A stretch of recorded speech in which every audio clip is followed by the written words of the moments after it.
Historians still argue whether the earliest awls were mostly hide tools or whether they did double duty into basketry and plant fiber projects first, with leatherwork rising later when climates and clothing demands shifted. The truth is likely messy and local. River folk teach reeds to behave, cold winter folk persuade skins to become parkas. But the awl doesn't mind where its day ends. Tonight, your day ends in shelter you can wear, and that is very hard to dislike. You test hole spacing with a rule you can feel. 2 awl widths apart for a seam that needs to be tight against wind. 3 if you plan to whip stitch. Closer at curves so the line bends without pouting. You mark with the tip, not with pigment, because color lies where fingers are clumsy, and the awl does not. When you hit a spot that wants to split, you back the hide with a scrap and push through both at once. The scrap becomes a helper washer, and your future seam thanks you by not tearing when you tug the boot on in a hurry. There's a little theater to the hand positions.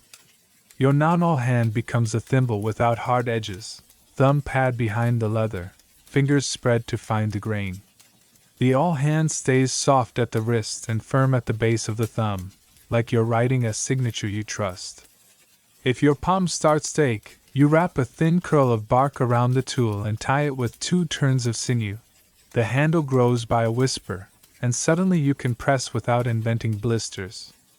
Tiny ergonomic miracles are how you get a hood finished before the season changes its mind. You pause to admire the row you've made and to give your fingers a reason to like you. In lamplight the holes look almost decorative, a dotted line that could stand on its own. But the real beauty is what they allow: thread to pass, edges to meet, wind to forget where you put the door. You test the first few with a spare strand of sinew, just a rehearsal, and the hide lies down nicely, as if it remembers a time when it wrapped a living body and is relieved to have a second career.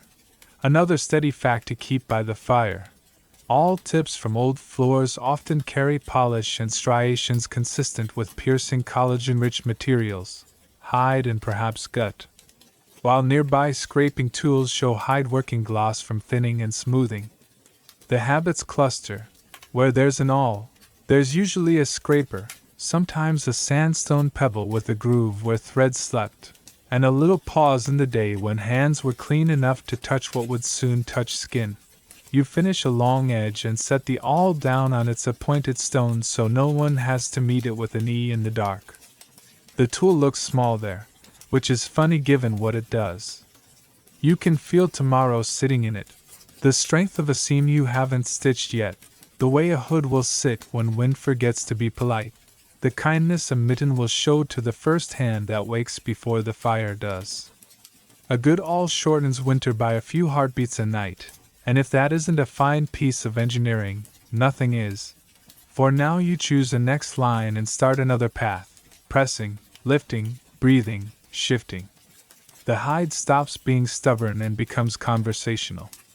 You smile because this is the part of history that never makes headlines and always makes mornings warmer. You won't boast about these holes. You'll just wear them. And when the thread follows later, when sinew swells and locks, when a seam lies flat and the wind loses interest, you'll remember that all of it began with a quiet point and a steady hand by a friendly fire. You're still dotting that polite road with the awl when another idea pads in from the edge of the firelight and clears its throat like a specialist. The awl opens doors. The eyed needle walks through them carrying thread like a small, determined messenger. You hold one between finger and thumb, slender bone, polished to a moon, with a tiny eye so neat you whisper an apology before you try to thread it.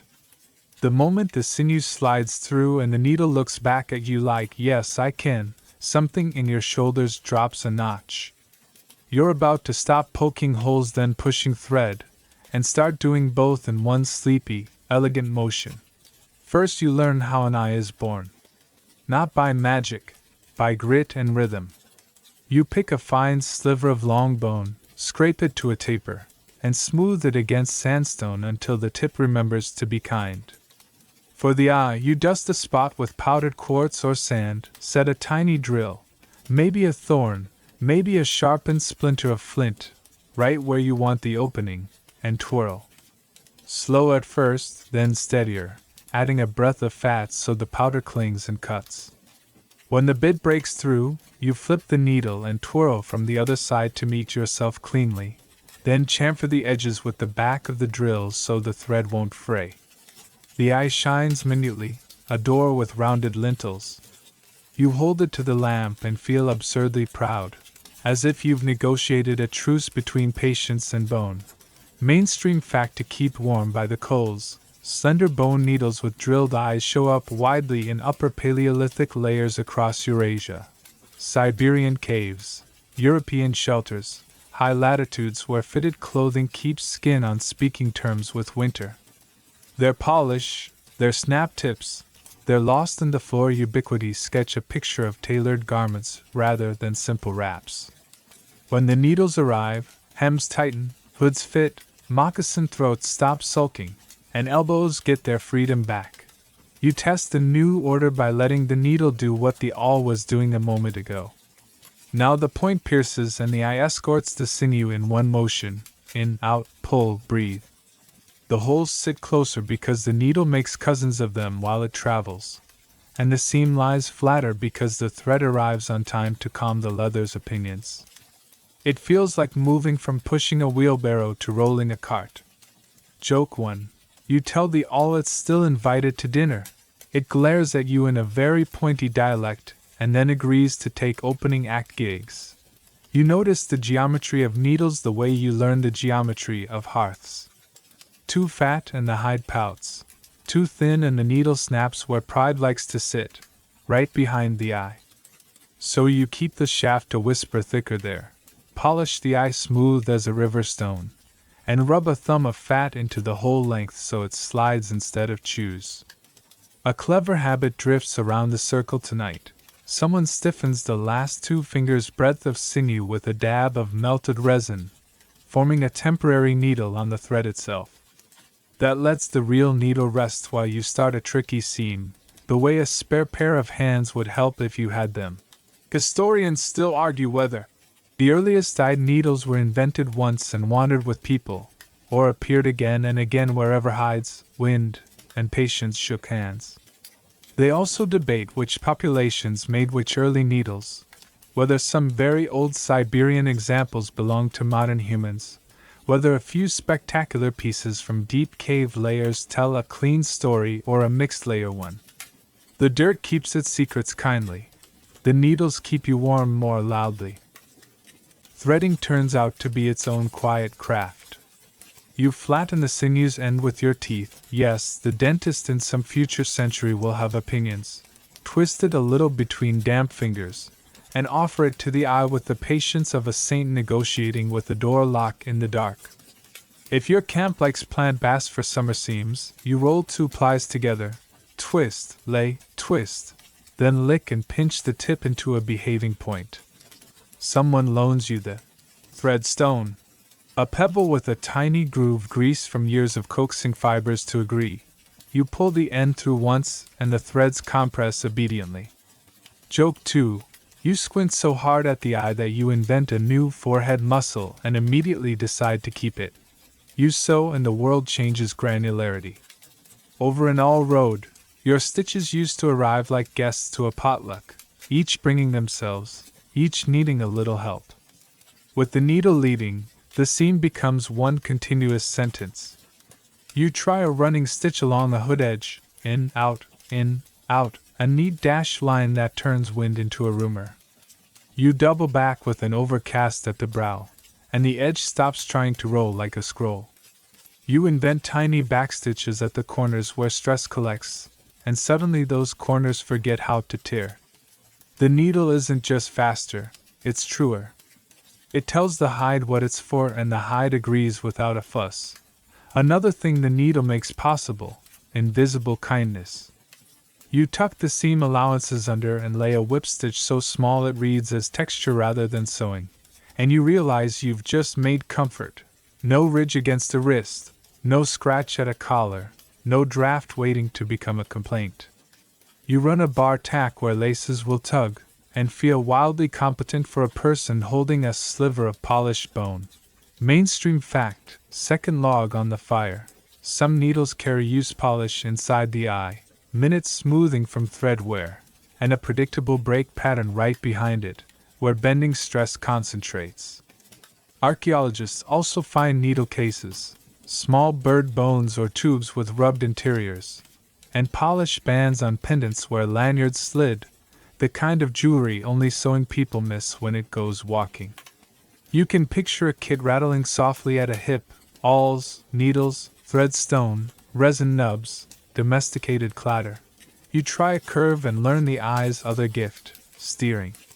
The awl made junctions, the needle draws arcs. A mitten thumb cup takes shape like it always meant to belong to a hand. A moccasin throat lays open and then closes exactly as much as you intended, not an inch more. You braid a few hair-fine fibers into the sinew to slim it for the tight turn, and the stitch goes around the corner without sighing. Historians still argue whether Neanderthals widely adopted eyed needles or mostly stayed with awls and thong lacing, with tailored clothing emerging later among neighbors who loved tiny holes in bone. Some point to hide scraper wear and awls as sufficient evidence for fitted gear without eyes. Others wave elegant needles from later layers like little flags of yes, and your seam refuses the argument by doing its job. It keeps cold out of elbows. It is hard to get more empirical than that. Quirky tidbit for your pouch. A camp trick for threading in dim light uses contrast. Dust your fingertips with char and dust the needle with white ash. The black fingers frame the pale eye. Your target pops into view like the fire just told a joke on your behalf. If the wind is bossy or your hands are cold, you make a threader out of a sliver of gut looped through the eye first. The sinew then rides through the loop with less theater. You grant the all-new dignity by pairing it with the needle instead of dismissing it. Thick seams start with spaced pilot holes so the needle doesn't flex itself into a sulk. The awl nudges the grain open and the needle follows like a diplomat who speaks Hyde. On sloppy days you reach for a little thimble pad, just a folded scrap of leather you wear on the pushing finger, so the needle can be brave without drafting skin into the payroll. You could sew without these manners. You'd simply bleed more impressively. By the time the lamp shrinks to a coin again, the needle has told you where clothing is going, toward fit you can forget you're wearing. A hood that stays where your head expects it. A parka gusset that lets you reach without inviting a draft. A moccasin seam that gives quietly when your foot swells after a long walk. The awl taught you access. The needle teaches you continuity. A seam that is less a line and more a promise. You park the needle in its tube, a bird bone polished inside from many nights of being exactly here, and set the awl beside it, point protected in a soft cork of hide. The kit looks small and somehow heavier than it is, as if it knows how many mornings won't be ruined because of it. Joke 3. You thank the needle for its service. It threatens to file a complaint with gravity the next time you drop it on the cave floor. You promise to look with your hands as well as your eyes. Before sleep, you run a fingertip along the seam you just made. It lies flat, it smiles at curves, it refuses to remember where wind used to enter. Good, you say out loud, to the hide, to the needle, to the part of your day that learned a quieter, cleaner way to do the same old kindness. The ember fox under its ash blanket glows once, like applause in miniature. You bank the coals with that equal sign your muscles right now without asking, and your hands, finally, mercifully, stop making doors so the rest of you can walk through one and rest. You learn quickly that not all white, hard, pokey things are created equal. The needle that glides through a mitten seam like gossip at market owes its manners to the stuff it was carved from, and you start handling raw pieces the way you handle fruit. Squeeze, tap, listen, sniff, and only then commit. Bone, antler, ivory, 3 cousins, 3 personalities. You make friends with each so your seams don't file complaints in the middle of a snow squall. Start with bone, the everyday hero. Long bone cortex. The dense outer wall of deer or reindeer limb bones has grain the way wood does, invisible until your hands start to read it. Split a shaft lengthwise and it yields thin, springy slats that polish to a low moon gloss and keep their temper if you don't boss them around. You knock on a blank the way you knock on a melon. A bright, convincing tick is good. A dull thud means fat still lives inside and wants to make your tool greasy and sleepy.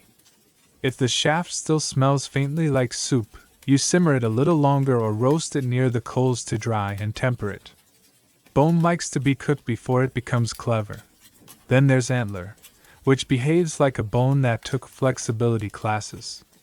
It grows fast, full of tough collagen and interlaced pores, and when you cut a tine into strips you get material that bends and forgives, excellent for awls, splendid for eyeless bodkins, and surprisingly decent for small needles if you carve along the living core instead of the chalky outer bark.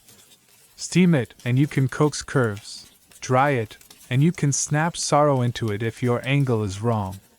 So you go with the grain you can't see, testing flex with the thumb press and rejecting blanks that creak the way old trees do before they confess to being hollow. Joke 1. You tell the antler strip you appreciate its emotional resilience. It replies by not splintering at your most dramatic curve. Ivory is the evening's aristocrat. Mammoth when the river beaches an old tusk on a lucky day, or a transported piece traded along ridges by people who like stories. It carves like dense butter under a sharp flake, takes a mirror polish, and when you pull a needle from it the eye looks as if it grew there. But ivory is proud. Carve across its sugar lines, those faint crosshatch rings, and the shaft can misbehave with microsplits you won't notice until your seam is halfway done. So you align your blank with the lines and let the tusk tell you which way it wants to be a tool.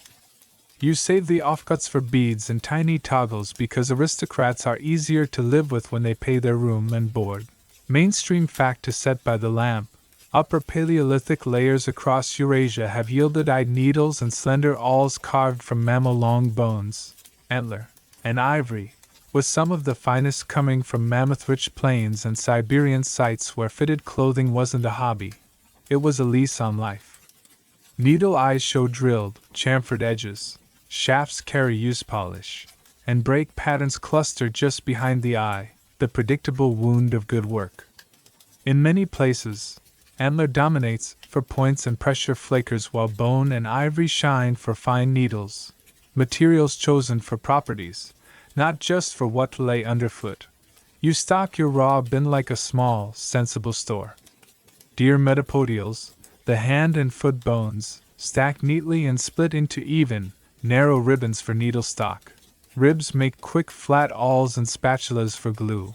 Bird bones, hollow and light, offer delightful microneedles for silk fine seams on hoods and baby mitts. Each has a test. A rib blank must sing lightly when tapped with a pebble. A metapodial ribbon must bend in return without showing a pale line of stress. A bird bone's sliver must accept a pinprick eye without crumbling like old news. Historians still argue whether people lean more on shed antler, collected after the rut, or on fresh, hunted antler, and whether the distribution of ivory in far-flung camps proves trade networks or simply slow, careful carrying by travelers with good pockets.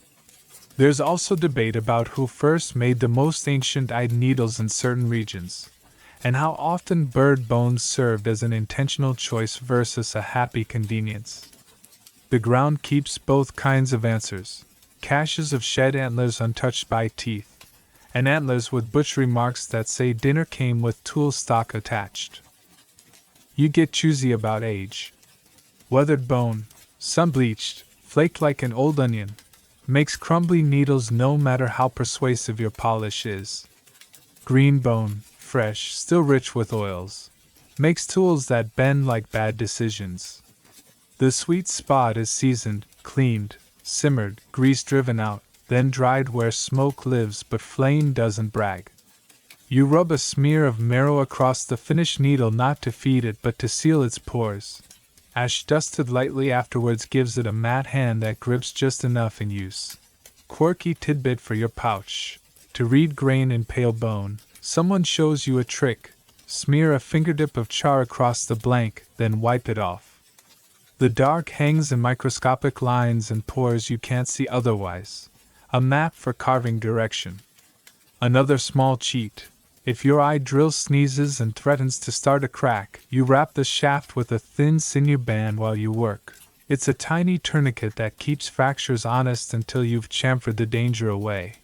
Tool choice quietly reshapes workflow. With antler, you can bully a curved awl into existence that reaches tight gloved thumbs without scolding the seam. With bone, you make fleet needles that take a polish so slick they slide through brain-tanned hide as if they invented it. With ivory, you produce a showpiece for the kit. One needle for invisible hem work you pull out when the seam faces cheek or wrist. You seat each in a bird bone case or a bark tube so feet, dogs, and the floor's sense of humor don't adopt them. You learn to eavesdrop on failure. If a bone needle starts showing pale worry just behind the eye, you shorten it and promote it to micro-awl duty. A snap tip becomes a threader. A tired shaft gets re-eyed farther down and retires a little shorter but strangely wiser. Antler that chips chalky goes into the retoucher pile, where pitted faces are a virtue. Ivory shavings get saved for glue filler or bead cores. Nothing that once remembered winter is wasted on your floor. Mainstream fact. Another coal for confidence.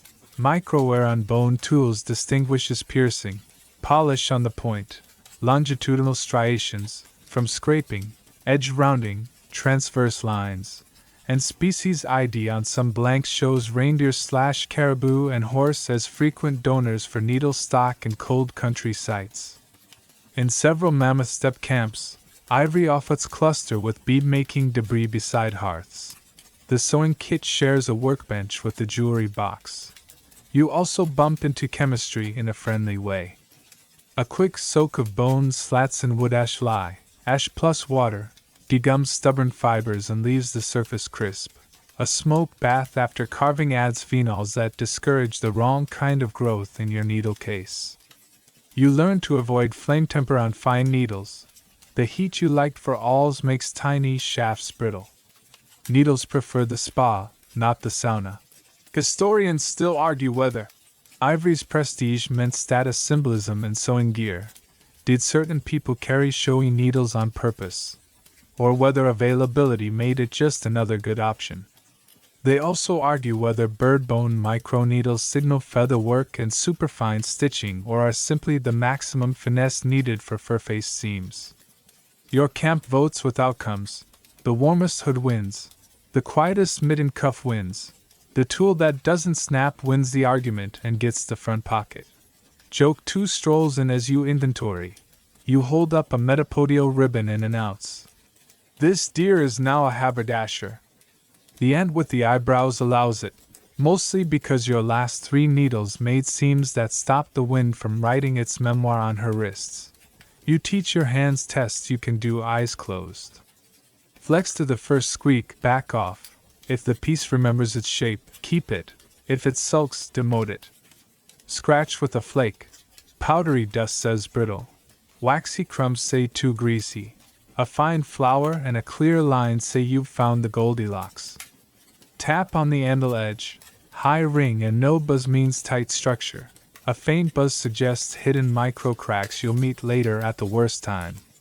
You don't need terms like conversion systems to act like a material scientist. You only need a kit and a memory. Quirky tidbit number 2. A few folks rub needles with a whisper of red ochre. Not for decoration, but because the powder makes hair-fine shafts easier to spot when the lamp sulks and the cave floor does its needle-swallowing trick. You pretend this is purely practical, but admit the kit looks pleasingly official with one dignified blush. By the time the lamp shrinks toward its last coin of light, you have a short parade laid out. 2 bone needles for straight seams, 1 ivory showpiece for hems you'll feel on your face, an antler awl that curves like an apology, and a bird bone sliver for the fussy parts of moccasins that keep gray where it belongs, outside. You tuck them into their cases, tie a 2-knot cord, 1-4. Use now. 2. 4. Fix first, and hang the roll where smoke will keep the small biters from filing paperwork. Joke 3 waves goodnight from the tool roll. You thank the mammoth for the loan of elegance, the deer for architecture, and the antler for attitude. Somewhere in the dark a hyena giggles like a critic and your needles decline to care. You end the evening with the same courtesy you started the scene with. Run a finger along a finished edge and listen for silence. No snag, no brag, just cloth that isn't cloth promising to act like it. Bone, antler, ivory, 3 answers to the same question you ask the wind every night.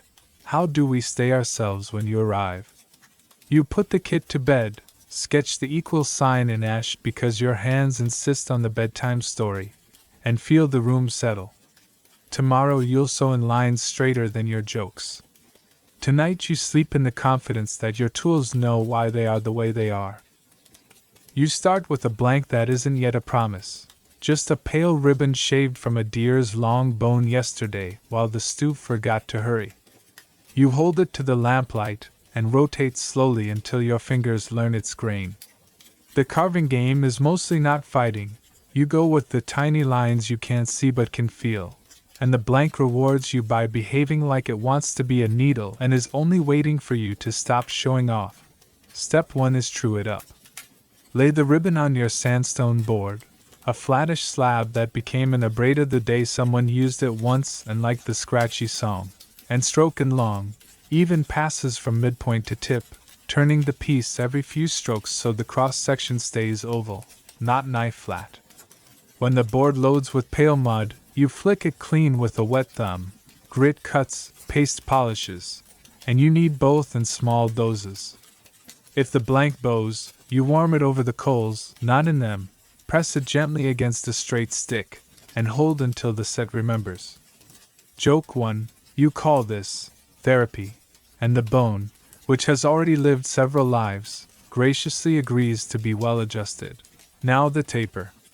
You take a thin flake and use it like a tiny draw knife. Pull, lift, rotate, letting the tip slim toward a point that promises pierce without pride. You don't chase sharpness, you chase slender. A too keen tip snaps when the stitch turns a corner. A well-slimmed tip slips, asks politely, and then tells the hide what it needs to hear. Every so often you rest the piece across the abrader and give it 10 smoothing strokes to erase ambition marks your flake just made. When the shaft is singing the same note along its length, you plan the eye, and this is where patience throws on its best coat. First, bind a thin sinew band around the spot where the eye will live, your safety belt against little cracks that love to become autobiographies. Then dimple each side with the tip of a flake so your drill won't skate. The drill is a sliver of flint spun between finger and thumb, and its helper is grit, a pinch of quartz sand or finely crushed sandstone mixed with a breath of fat or spit. You touch the bit to the dimple, twist slow, lift, add grit, twist again, grind, not stab, until the hole begins to think. Flip the piece and meet yourself from the other side. 2 neat cones kiss into a tidy hourglass. You aren't done. The eye's edges still carry bite. You chamfer them with the drill's back and finish with the thread saw, a scrap of damp sinew, gritty with ash, pulled back and forth through the opening until the edges go from argument to agreement. Mainstream fact to warm beside the coals. In upper Paleolithic layers from Europe to Siberia, eyed needles show hourglass perforations, drilled from both faces, chamfered rims, and use polish inside the eye from thread wear. Shafts break most often just behind the eye, the stress point every sewing person knows by heart. Many come with abrader slabs and bird bone cases, and some arrive in little clusters that read like repair kits abandoned between seasons. Back to the shaft. You caliper by feel, but you also cheat. A sliver of bark with a test slit cut into it serves as your gauge. If the needle slides with the softest resistance, the thickness is travel ready. If it slops, it's fragile. If it refuses, it will bully the seam and then punish you by snapping at the worst moment. You narrow the midsection a whisper more and leave a thicker collar behind the eye, the tiniest shoulder pad for the work ahead. You polish in 3 acts. First, sandstone water. The slurry on your board. Long strokes until the shaft feels buttery, not glassy. Then fat and hide. Rub the piece with the thumb of marrow and burnish against a strip of leather until the surface warms and the pores lie down. Last, a stone kiss. Roll the needle under a river pebble until it slides under your nail without catching. You're coaxing low friction, not high gloss. A satin hand that glides through brain-tanned hide and doesn't squeal at curves. Quirky tidbit for your pouch. If your camp fishes, a patch of dried fish skin makes a delightful fine abrasive. Tiny denticles that behave like shy sandpaper. A dozen passes on fish skin gives a finish that your sandstone can't deliver without sulking. If you're inland, a pinch of ash and spit works in a pinch, which is a sentence you will absolutely overuse in future kitchens. You test sew on a scrap you keep for truth-telling. If the needle squeaks, the shaft still carries micro ridges, back to the pebble. If the eye snags, run the gritty thread through a dozen more times. If the tip digs instead of piercing, ease the bevel and then let the awl make pilot holes for this seam. There's no prize for bravado that tears leather. Your other little test is the fingernail gait. Run the needle under your nail. If it stops anywhere, that's a burr auditioning for disaster. Historians still argue whether the earliest dyed needles at a few famous sites are securely dated, cleanly layered and truly as old as their headlines, or were migrants within the sediment, nudged downward by burrowing creatures or trowel optimism. They also debate whether tiny perforations on bone always signal needles or sometimes hairpins, toggles, or ornaments promoted by modern enthusiasm. The safe middle, many are needles, some are not, and the way to sleep well is to make one yourself and notice how the wear matches the museum drawer. A few shop tricks keep the heartbreak down. When the eye is fresh, pre-stretch it with a doubled loop of damp sinew. Eyes grow a hair under pressure and repay you by swallowing thread on cranky mornings. Keep a dish of warm water by the hearth. A dunk between strokes tempers dust and slows micro-checking. If a hairline appears behind the eye, and it will, someday, wrap the spot with a single turn of fine sinew, rub in a kiss of resin, and re-eye just ahead. Congratulations, you've invented Second Life. You also carve in batches because fate has a sense of humor. 5 preforms moving together through shape taper polish. I means a dropped needle doesn't turn into a night of archaeology on hands and knees. 1 goes in the bird bone case at your neck, that narrow tube polishes inside from years of hosting. 1 hangs in the sewing roll. 1 lives with the awl because they like to travel together. 2 go in the gift pile, because tomorrow's weather owes you nothing and friends are better than pockets. Safety is a small choreography. You wear a thumb pad, just a folded scrap, on the pushing finger so the point can be brave without commissioning a bandage. You park tools point into a little hide cork whenever they rest, because knees exist. You announce down when you set the drill bit on the board, and the circle breathes without thinking. No one gropes for a pebble and finds surgery. Joke 2, you name your abrader. Board of Education. And it graduates needles all evening without inflating their egos. A bit of chemistry sneaks in the door and sits by the fire. After polishing, a smoke bath, high in the warm, clean part of the plume, lays down phenols that scold the wrong kinds of growth and leaves a faint color that makes the needle findable when it tries the old trick of blending with limestone. Avoid open flame. That turns collagen brittle and converts pride into a snap right where you can least afford it.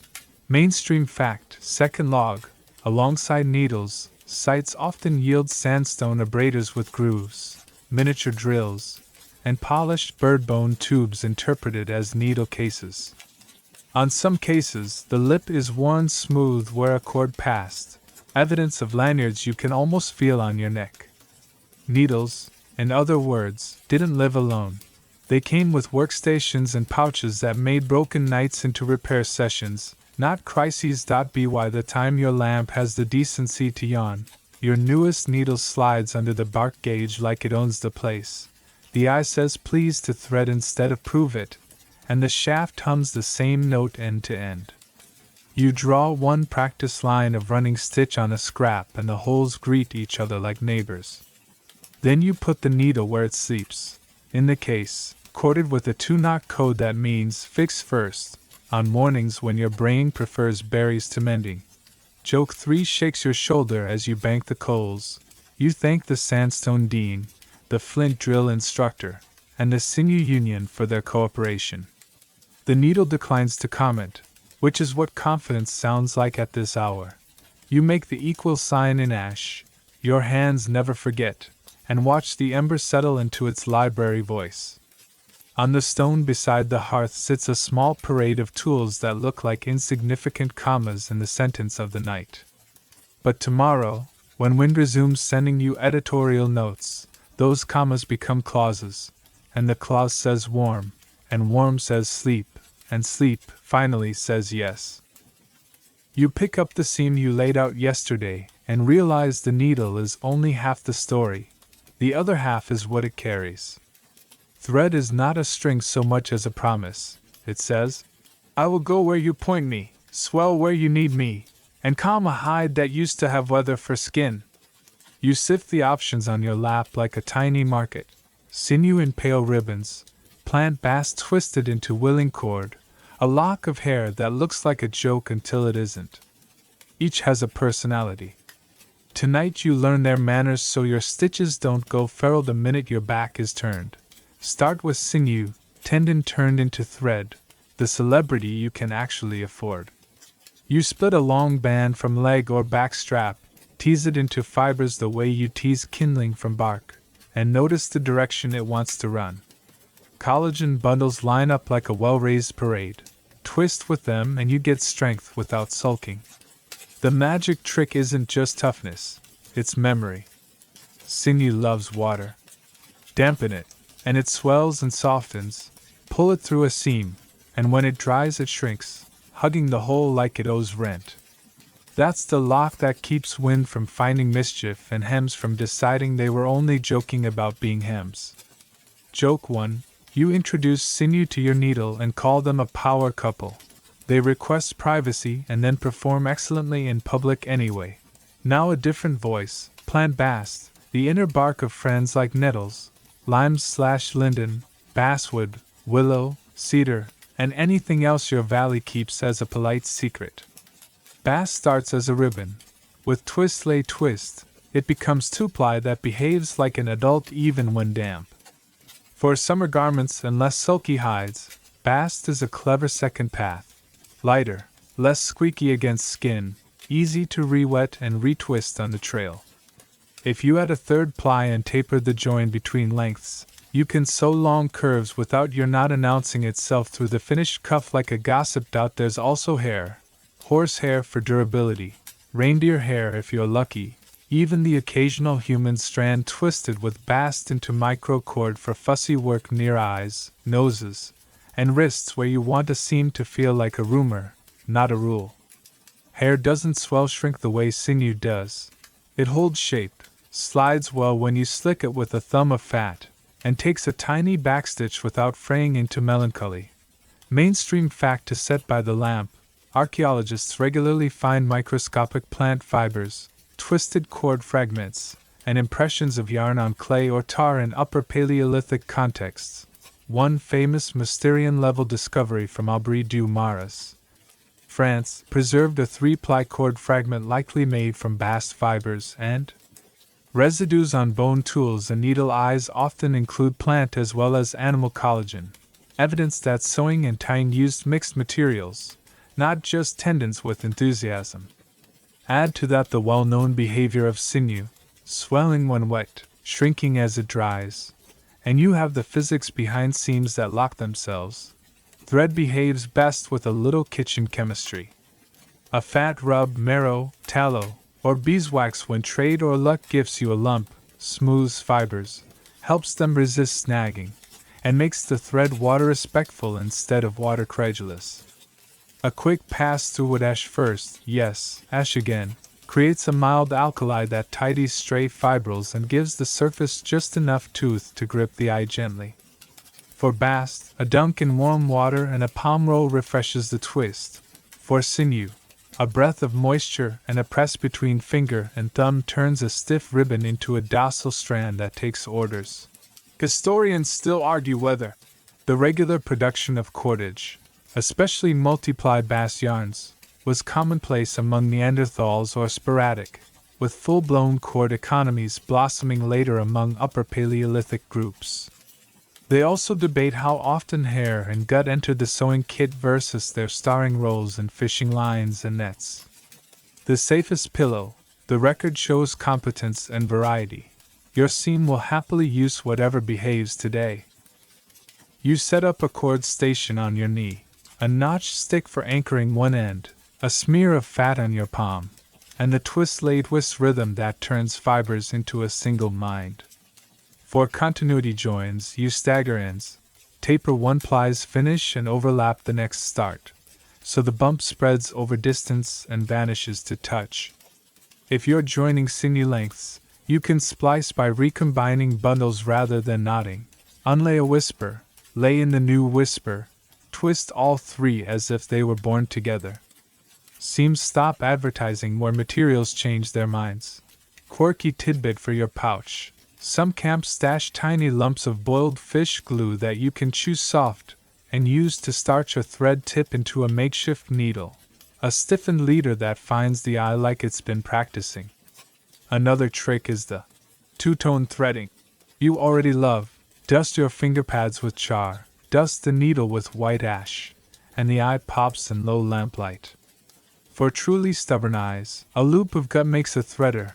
The thread rides the loop, and the loop rides the needle, and nobody files a complaint.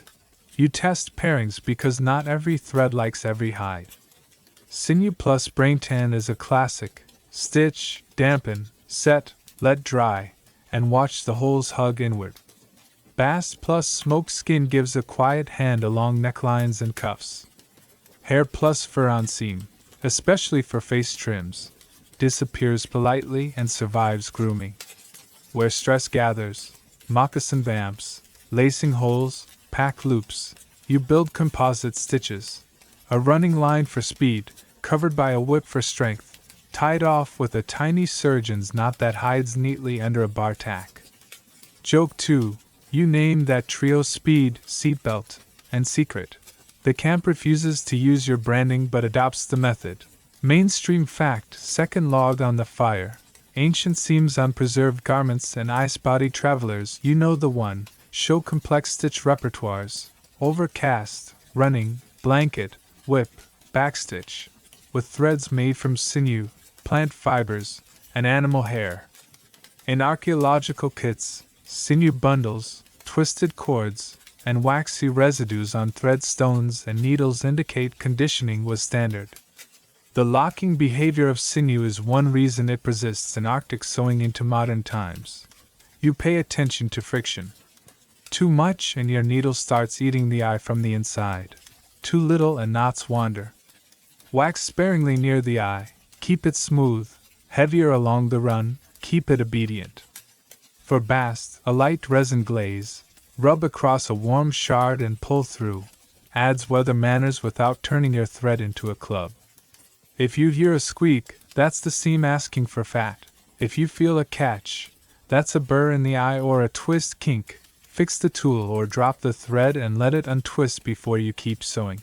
Historians still argue whether plant fiber use for clothing was broad in cold Pleistocene settings, under furs, linings, nets repurposed into caped fabric, or whether plant threads mostly lived in bags, snares, and nets, with hides doing nearly all the insulating.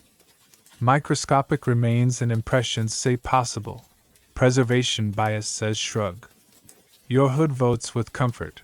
A bast edging makes the fur's edge behave, and that's the kind of data you can feel with your face. You build a thread roll the way you built a needle roll, a narrow strip of hide with 3 pockets, sinew, bast, hair, each marked with an ochre dot 1, 2, 3, so your fingers can choose in the dark. A stone with a groove rides inside, slick with tallow. A resin crumb sleeps in a corner. A short stick with 2 knots, 1 4. Use now. 2 4 fix first, keeps you honest. When you hang the roll where smoke lives, small biters decide your seams aren't applying for roommates. Joke 3 arrives as you rethread. You tell the sinew it's nature's self-tightening knot. It asks for a raise. You tell the bast it's summer's favorite shoelace. It agrees to a seasonal contract. You tell the hare it's stealth mode. It refuses applause and continues being invisible like a professional. Point 2 tests close the lesson. First, the lip test. Pull a short stitch and press the seam to your lower lip. If you feel ridges, go finer or change thread. If you feel nothing, you've sewn comfort. Second, the soak set. Mist the finished seam with clean water. Rub a thumb of fat lightly along it. Shape the curve you want. Hood edge, moccasin throat, and let it dry near the warm part of the plume. Tomorrow, the line will remember without asking. Before banking the coals, you lay a practice strip across your knee and run 3 lines for morning. Sinew running stitch to warm up, bast overcast to settle your hand, hair whip for finesse. You park the threaded needle point into a little hide cork, tuck the thread roll beside the birdbone case, and sketch the equal sign in ash because good habits like bedtime stories as much as people do. The ember fox under its blanket glows once, which you choose to read as approval. When you finally lie down, you find your shoulder already planning tomorrow's seam, which is a ridiculous way to fall asleep and also the oldest. Thread is the quiet technology that lets the needle keep its promises. Sinew locks, bast listens, hair disappears, and you, with your kit of humble strings, make the wind forget your name at cuffs and collars. That is more than enough science for a night that wants you to rest. You spill a little constellation of pale ribbons onto your lap. Backstrap and leg sinew dried until they forgot their old jobs, and the lamp turns them to moon slivers. They don't look like thread yet. They look like the idea of thread, waiting for hands. You tap one end against the anvil and it answers with a crisp crackle, the sound dried collagen makes when it agrees to become useful. Good. It will split cleanly. Tonight you'll learn the part of sewing that doesn't get applause because it happens before the needle shows off, the slow work that turns tendon into obedient silk with muscles. You begin with picking and sorting. Backstrap sinew, the long band that rode the spine, pulls into long, even fibers perfect for fine seams and quiet hems. Leg sinew, lower limb tendons, give shorter, tougher strands that love moccasin vamps and pack loops. You run thumb and forefinger down each strip and feel grain under your skin, the tiny parallel cables that want to stay friends. Twist along them and you get strength. Twist against and you write a breakup letter. First step is defatting. Dried or smoked tendon still wears a greasy coat that thinks it is a stew ingredient. You lay a strand on a rib scraper, hold the far end under your toe, and draw the rib toward you in long, firm pulls. The surface turns from glossy to velvet, little crumbs of fat piling like frost. If a bit sulks, you warm it briefly near the coals until it says please. Then the pound, lay the strand on a flat stone, and with the back of a small hammerstone, tap tap tap along its length. Not crushing, fluffing. The fibers loosen and begin to separate, like hair that realize the comb is in the room. Now you split. Pinch the end and tease up a bundle as narrow as a raven's whisker. Set that bundle aside, tease another. The motion is meditative, the kind of work that convinces the cave to lower its voice. Your teeth get promoted to assistant third hand. You hold a stubborn tuft there while your fingers negotiate peace further down. Joke 1. You solemnly award your incisors a no-bite policy certificate. They agree to supervise without editorializing. Soak and soften. Next. You dip a handful of bundles into a warm water dish. Lift them out after a slow count, and squeeze. Damp sinew turns from crackle to sigh, fibers aligning, tempering.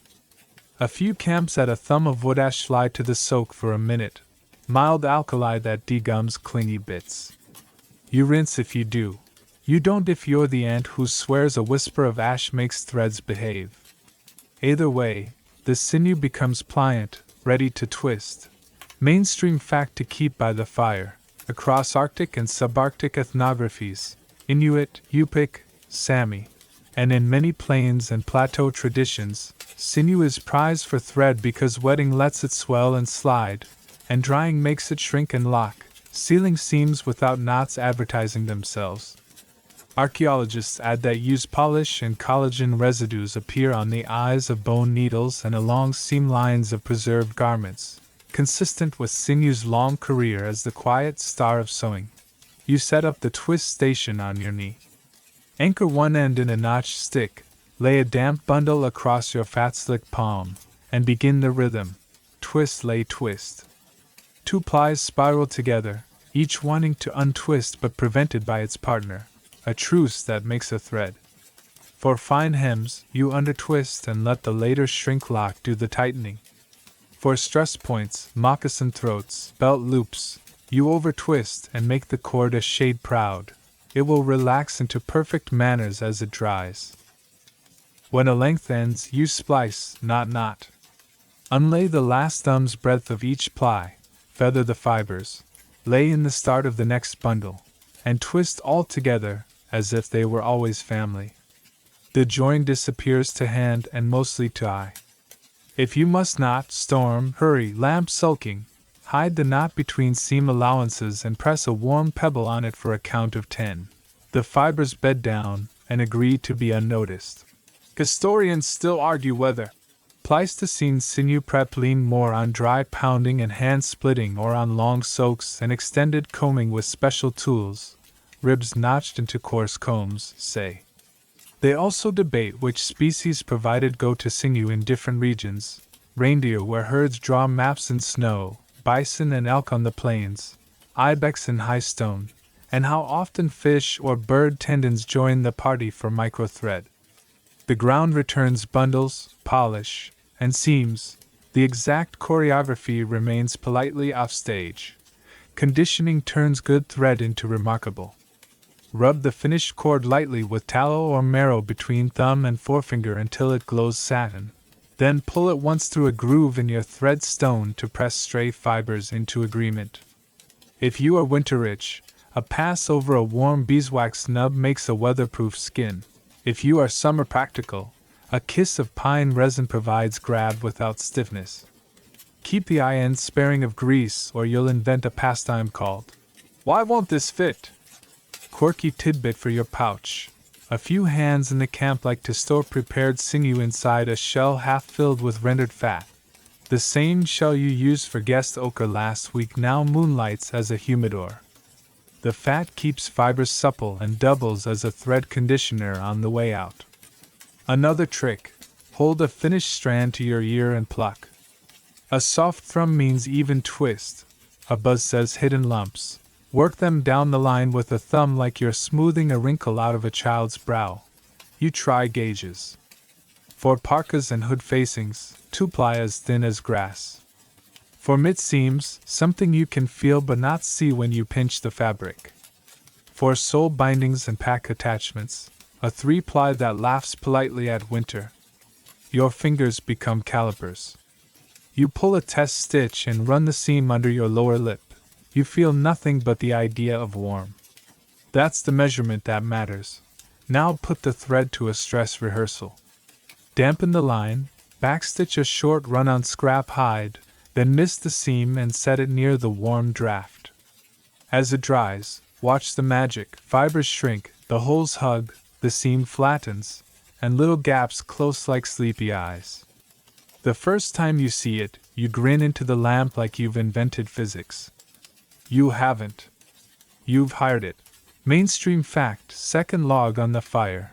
Sinew strength and behavior come from collagen fibrils aligned in cables. In water, fibrils hydrate and slide, then readhere as they dry. In archaeological and ethnographic garments, that property allows knotless seams that endure flex and wet-dry cycles. It's also why bow backing and lashings favored sinew. Outside the sewing room, but under the same rule: shrink to set. Keep a salvage plan. If a thread flares or refuses the eye, stiffen the tip with a dab of chewed fish glue or resin, let it set a heartbeat, then try again. If a twisted line begins to untwist mid-seam, let the needle dangle and spin. Gravity untangles the sulk. If a splice is visible, seed it with a warm pebble and pass a single covering whip over the spot. Nobody will know but you and the lamp. Historians still argue whether sinew thread was routine carry for everyone or whether certain people specialized. Some nights the evidence reads as household kits. Other layers suggest expert hands traveling with bone cases and repair rolls. They also weigh how much plant fiber stood in for sinew when game was lean or seasons awkward. Your kit splits the difference.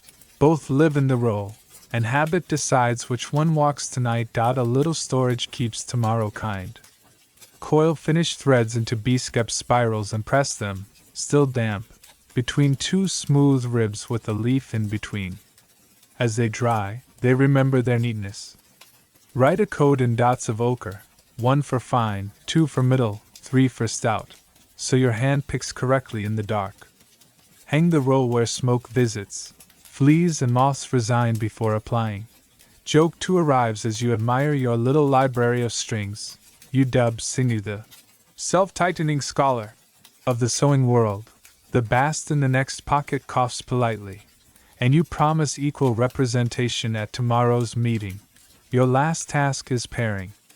You thread a fine 2-ply into your favorite needle, add the assistant third hand, your teeth, for guidance, and run 10 invisible stitches into a hood edge you'll thank yourself for when the wind requests your attention. Then you set a 3-ply aside for the moccasin repair that always seems to audition at dawn. Threads ready, kit calm, lamp content. Joke 3 bows at the door. You tell your fingers they've earned a degree in unknotting, and the camp awards them a ceremony consisting of not tangling anything for the next 2 minutes. Dignity restored. Before sleep, you hold the finished seam to your face and close your eyes. It's smooth, quiet, and already forgettable in the nicest way. That's the point. Good sinew disappears into its job. It never brags. It just shrinks with weather and holds your warmth together. You bank the coals with that equal sign your hands draw even when you're not looking. Tuck the thread roll into its pocket by the needle case, and let the cave lower the room's punctuation from sentences to commas. When the ember fox blinks once under its ash blanket, you take the hint. The tendon that remembered to be thread has done its night's work. The seam that learned to lock will manage the wind without play-by-play. And you, who negotiated with fiber until it became favor, can finally let your own muscles soften and agree to rest. You spread a hide across your knees and the night politely becomes a workshop. It's yesterday's weather, today's blanket, tomorrow's parka panel, if you convince it. The needle and thread are the finale. The warm-up act is softening skin into cloth and, on special evenings, teaching gut to behave like a rain window. You can hear the ant, the minister of drafts and registrar of rhythms, clear her throat in that way that means, start at the beginning and don't skip the boring bits. The boring bits keep you warm.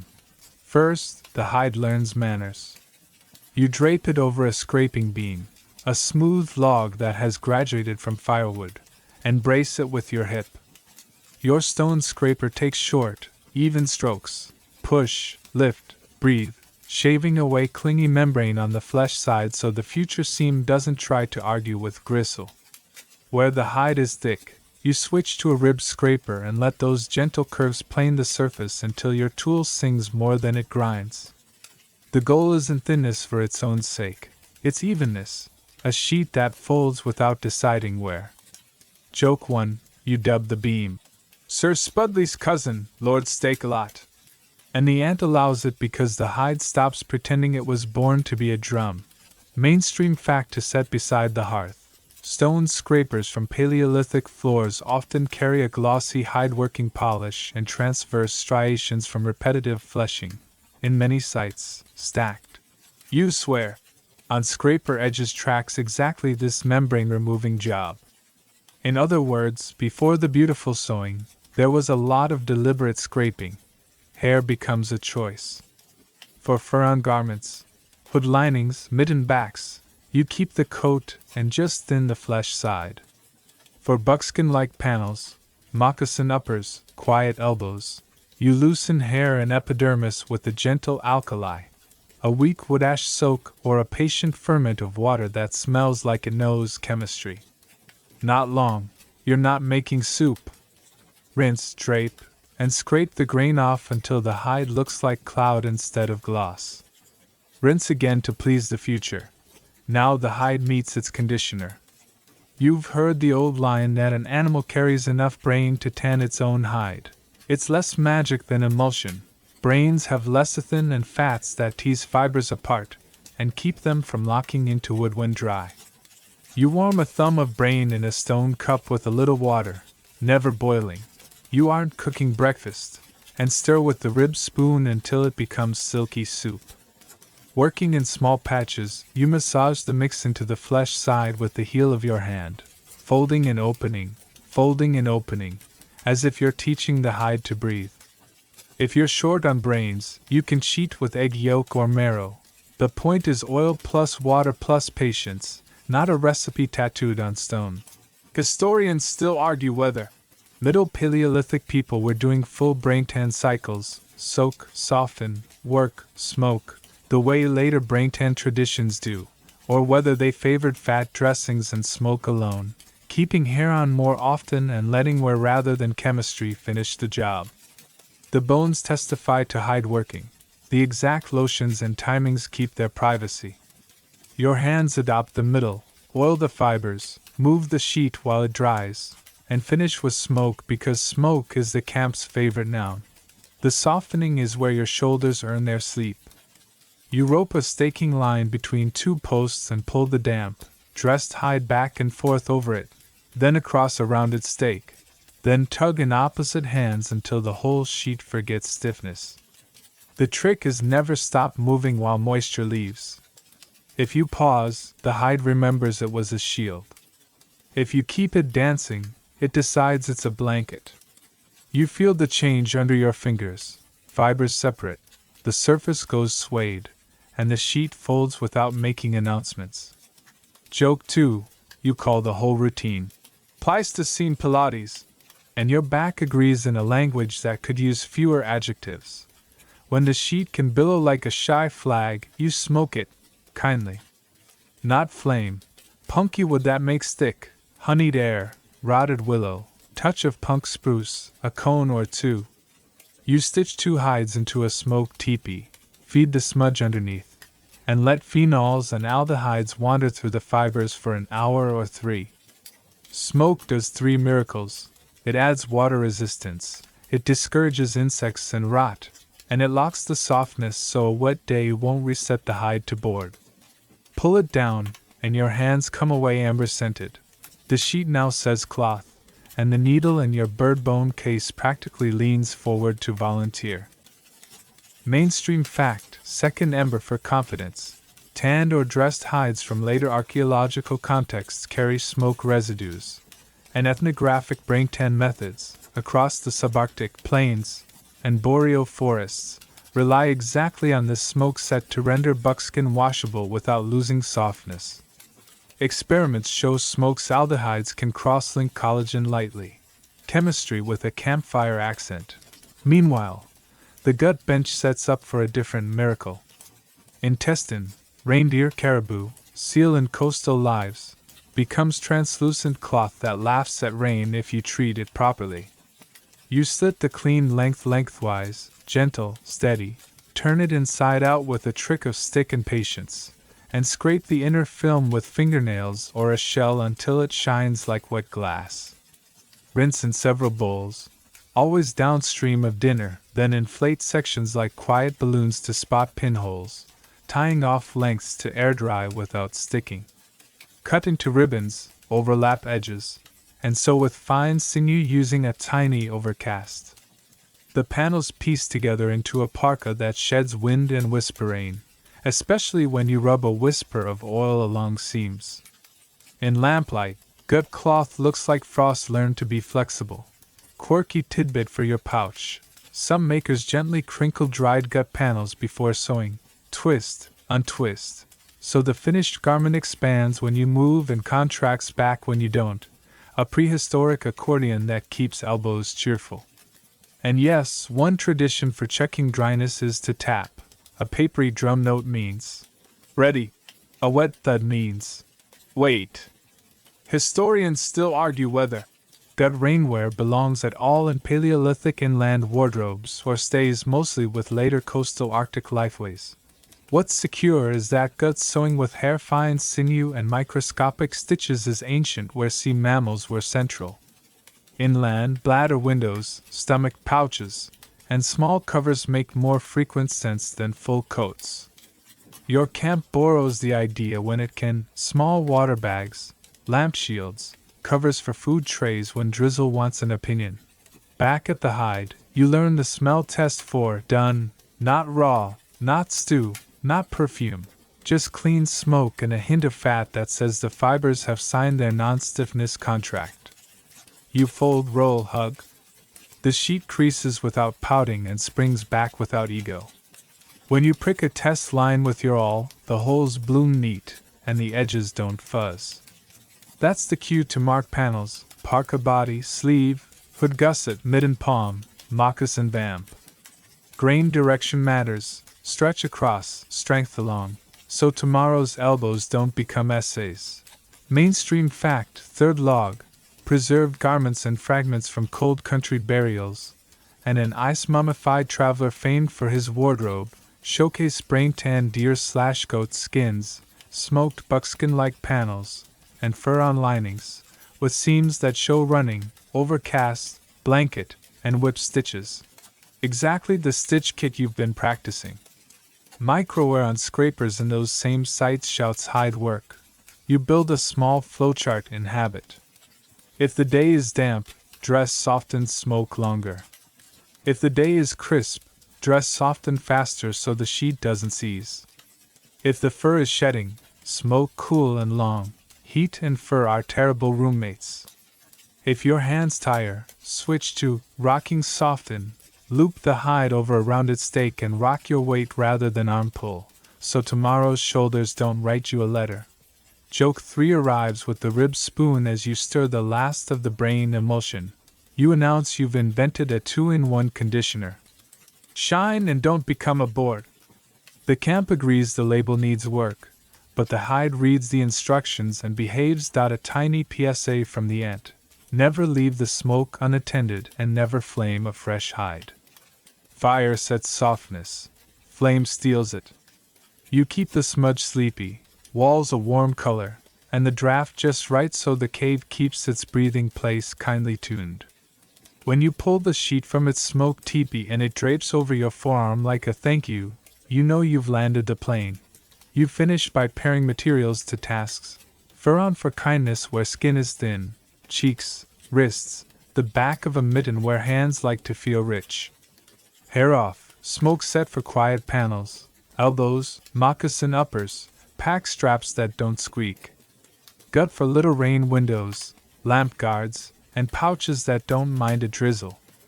Every choice is an argument with wind that you intend to win politely. Before you bank the coals you write the equal sign in ash. 2 calm strokes. And hang the softened sheet on the smoke rail for one last lullaby while you clear the beam. The hide looks less like history and more like fabric now, which is exactly the point. Tomorrow, the needle gets its show. Tonight, you thank the boring parts for not being exciting later. The ember fox blinks once in agreement. The cave lowers its punctuation from sentences to commas. Your hands, saturated with fat, smoke, and satisfaction, finally clock out. You lay the softened hide on your knees and the needle makes a small, smug bow, because tonight isn't about materials or chemistry, it's about paths. the ways stitches travel so wind gets bored and elbows get freedom. Think of it as traffic planning for tiny roads. You warm the sinew with your breath, grease it with a whisper of fat, and pick a spot along the line of holes the awl drew yesterday. The lamp steadies, the cave listens, your hands draw a map. First road, the running stitch, in, out, like a little commuter train that keeps to its schedule. You take small, even bites across the seam, then tug just enough that the line smiles instead of grimacing. Running is fast, honest, and humble. It holds two layers together without insisting on a parade. When you miss the line and let sinew dry, the dashes tighten into a near-solid line. For panels that need give, hips, shoulders, knees, it's the friendly default. Joke 1, you call it the please and thank you stitch. The end responds with an approving hum that sounds like exactly that. Add a coat and it becomes weather-worthy. You tip the seam on its side and run an overcast whip stitch across the edge, each bite slanting over the top, around, and back again, so the two edges are hugged into one. This doubles as wind baffling. The spiral of thread breaks drafts that try to sprint through needle holes. On fur-on seams, a slanted whip sinks into the fluff and vanishes. On hair-off, it becomes a tidy quarter of protection. If you alternate directions every few bites, the line resists torque and thinks you're clever. For edges that need kindness against skin, hood rims, mitten cuffs, you switch to the blanket stitch. You bite down through the edge and catch the working thread under your needle on each step, making a row of even little LS that fold the edge into a soft bead. The bead is not decoration pretending to be useful.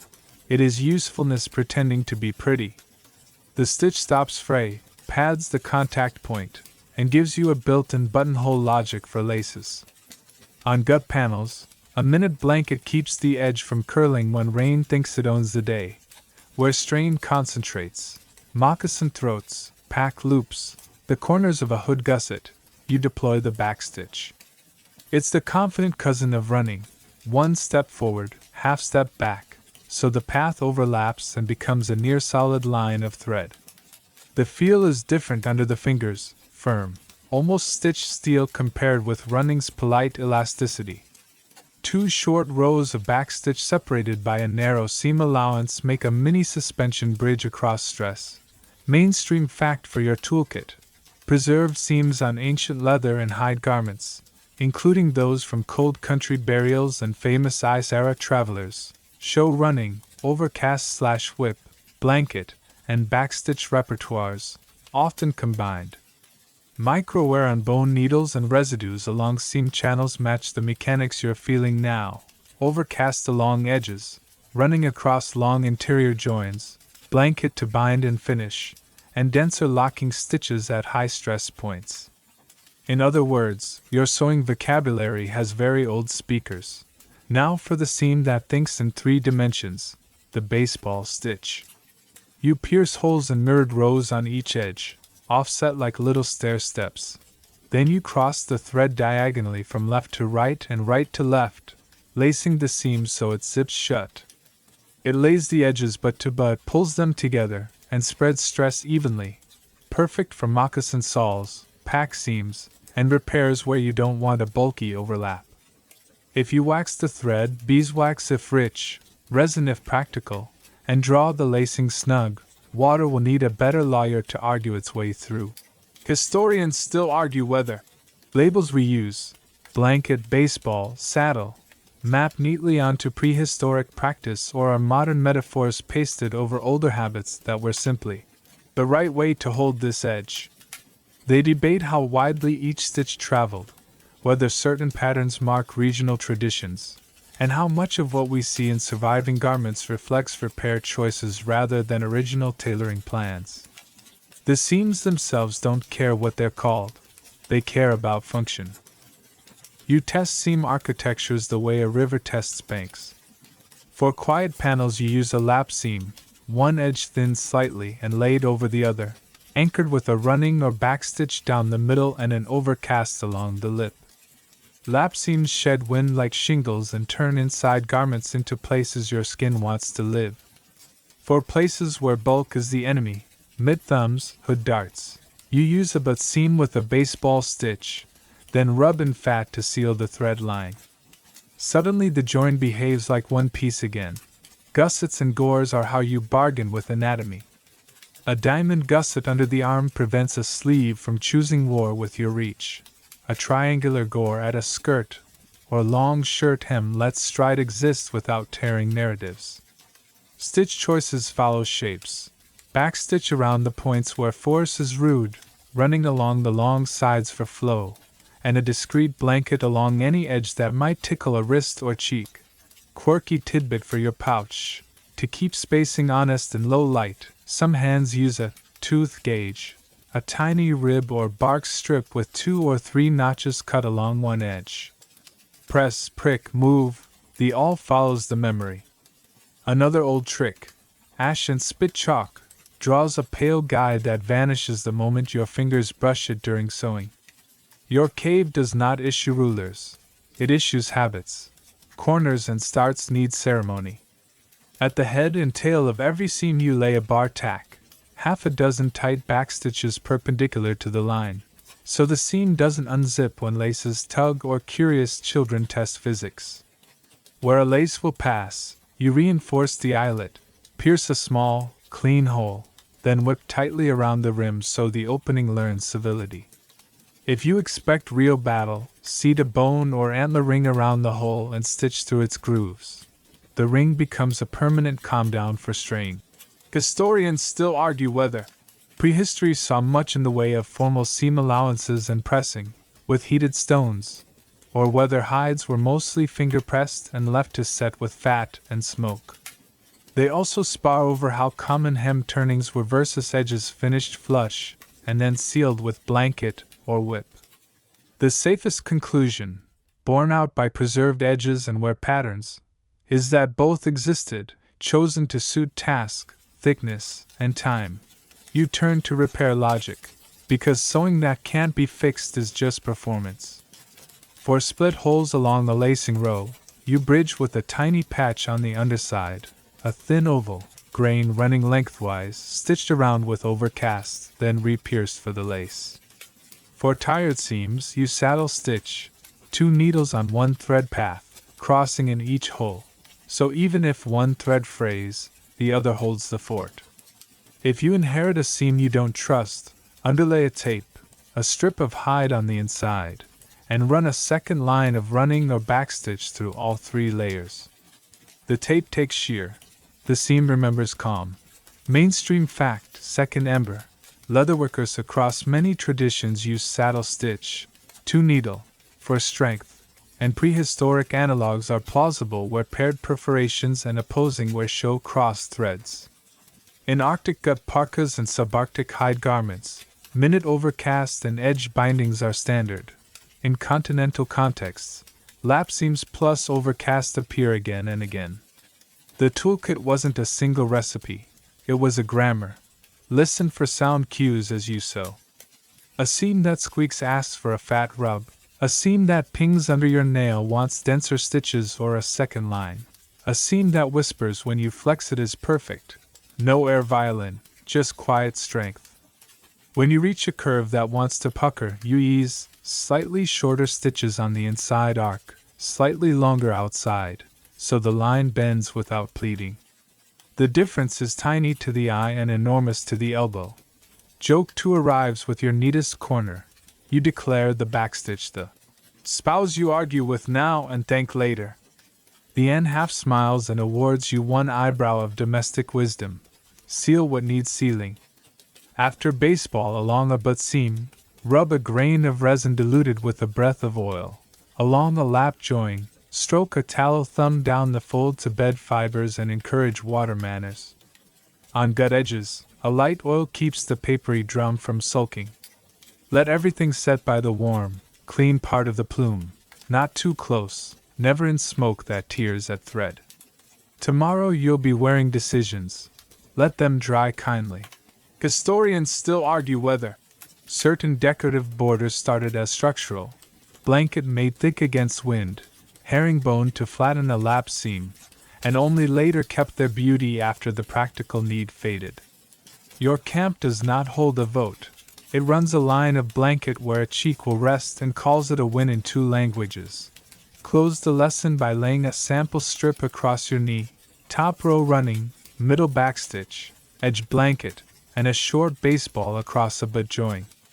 You label each with tiny ash dots, 1, 2, 3, 4, because your future self in dim light deserves a legend.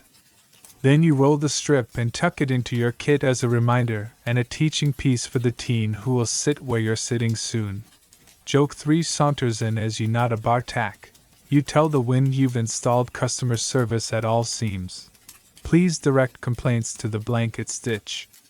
The wind files nothing tonight. Before you bank the coals, you run a fingertip along each new line, eyes closed. The running stitch feels like breath, the backstitch like a heartbeat, the blanket like a lip, the baseball like a handshake that means it. You draw the equal sign in ash, habit's signature. Hang the piece by the warm part of the plume, and listen to the room settle. Outside, the hill reminds the river to keep speaking quietly.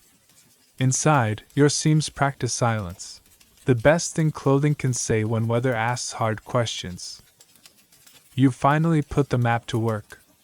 All those neat holes, all those quiet threads, all those arguments you won with the wind, tonight they turn into things you can wear.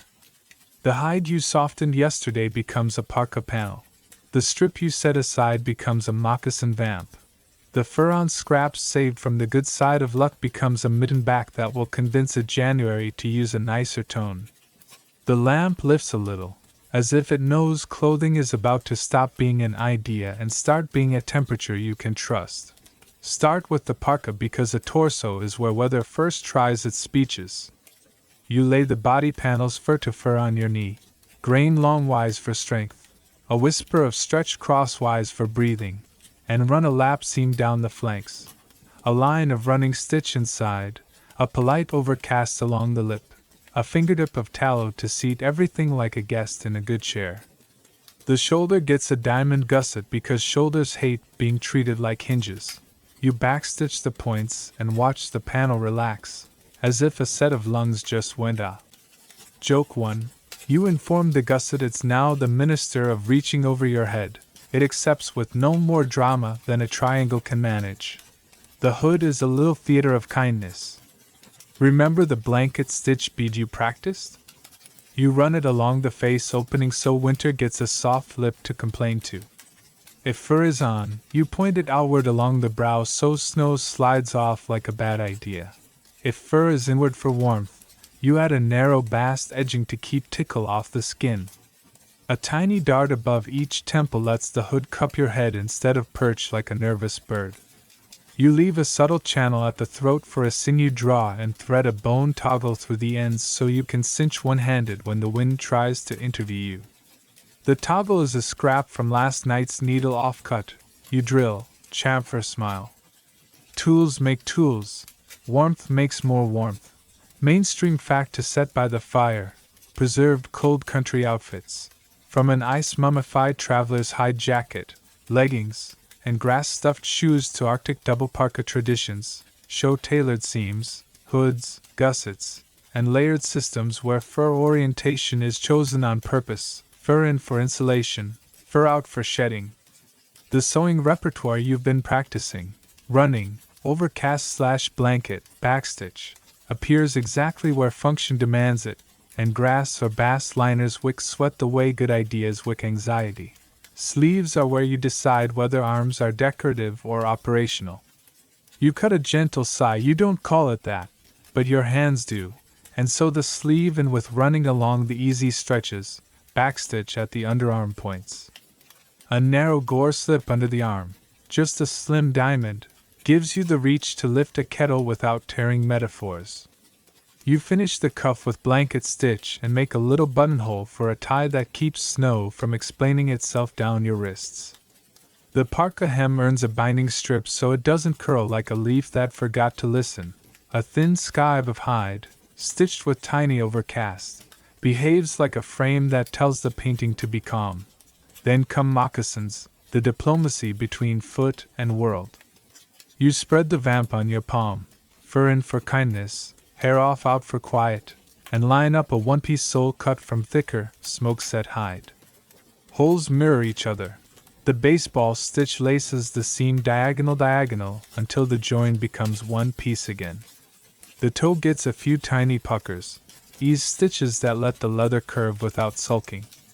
Inside you slide a grass sock, a twist of dry sedge folded into an insole, to wick and cushion. Quirky tidbit for your pouch. Those grass socks double as daylight laundry. Swap at midday, dry the damp pair by the warm part of the plume, and your feet forget about being feet long enough to stay reasonable. Historians still argue whether the earliest left-right shaping for footwear was common. Some early shoes and moccasins look symmetrical, others show subtle lateral where that hints people let use decide. They also debate whether hard sole styles, rawhide outers with soft uppers, arrived with certain terrains while soft sole one-piece styles dominated in quieter ground. Your floor votes for whatever keeps sparks out and stones from writing editorials, and your arch soles want insurance. You lay a mid-foot strap, a narrow tape of hide inside, before you close the seam, and it carries shears so the baseball line can focus on tension. Around the heel you set 2 bar tacks, perpendicular, tight, as if lashing down a story that likes to wander. Where the lace holes will live, you punch with the awl and whip the eyelets so the tie can argue with weather without shredding your work. A smear of resin oil along the seam wakes water manners. In snow country you leave a lip where the sole meets the vamp and pack it with a whisper of tallow. It's not waterproofing, it's water discouraging, and sometimes discouragement is all you need. Mittens are small rooms for hands. The palm is thinner, hair off, the back is fur on and proud. Between them you lay a fourchette, that long oval that gives thumb and knuckles their vocabulary, and backstitch its ends because those are the places that collect stories. A draw cord at the wrist, the same narrow channel you admired at the hood, keeps heat home, and a mitten string crosses the shoulders so a gust can't hire your glove as a kite. Joke too, you declare the mitten string. Idiot insurance. The ant raises an eyebrow and upgrades it to forgiveness rope. Inside the parka, layers do the quiet engineering. A liner shirt, thin smoked hide, seems flat and blanketed, lets the big coats slide. At the hem, a split at each hip lets stride be long without turning the garment into a sermon on limits. You tuck a narrow storm skirt under the belt, just a panel that overlaps front and back, and it catches wind the way a good friend catches a bad mood, briefly, and without making a scene. If the day threatens wet, you pull a gut cape over the shoulders, papery, translucent, stitched in minute overcast, and raindrops remember other appointments. Mainstream fact, second ember. The grass-stuffed shoe is not a fairy tale. One famous alpine traveler wore them, bears or deerskin outer, netted grass inner, bass cords, and coastal Arctic parkas used opposing fur orientation, one parka fur in under, one fur out over, to deal brilliantly with frost and melt. Across continents, moccasins show regional logic, soft sole for quieter ground, hard sole / rawhide where stone has opinions, yet all rely on the same stitches you've been practicing by the lamp. Fit becomes ethics. You measure with a cord knotted at shoulder, elbow, wrist. You transfer that knowledge to hide with the awl tip like a whisper. No chalk, no rulers, just repeatable kindness. The collar lies down because the curve is right, not because you threatened it. Hems hang level because you listen to the grain. When the wearer lifts a pot, the sleeve does not petition the seam for mercy.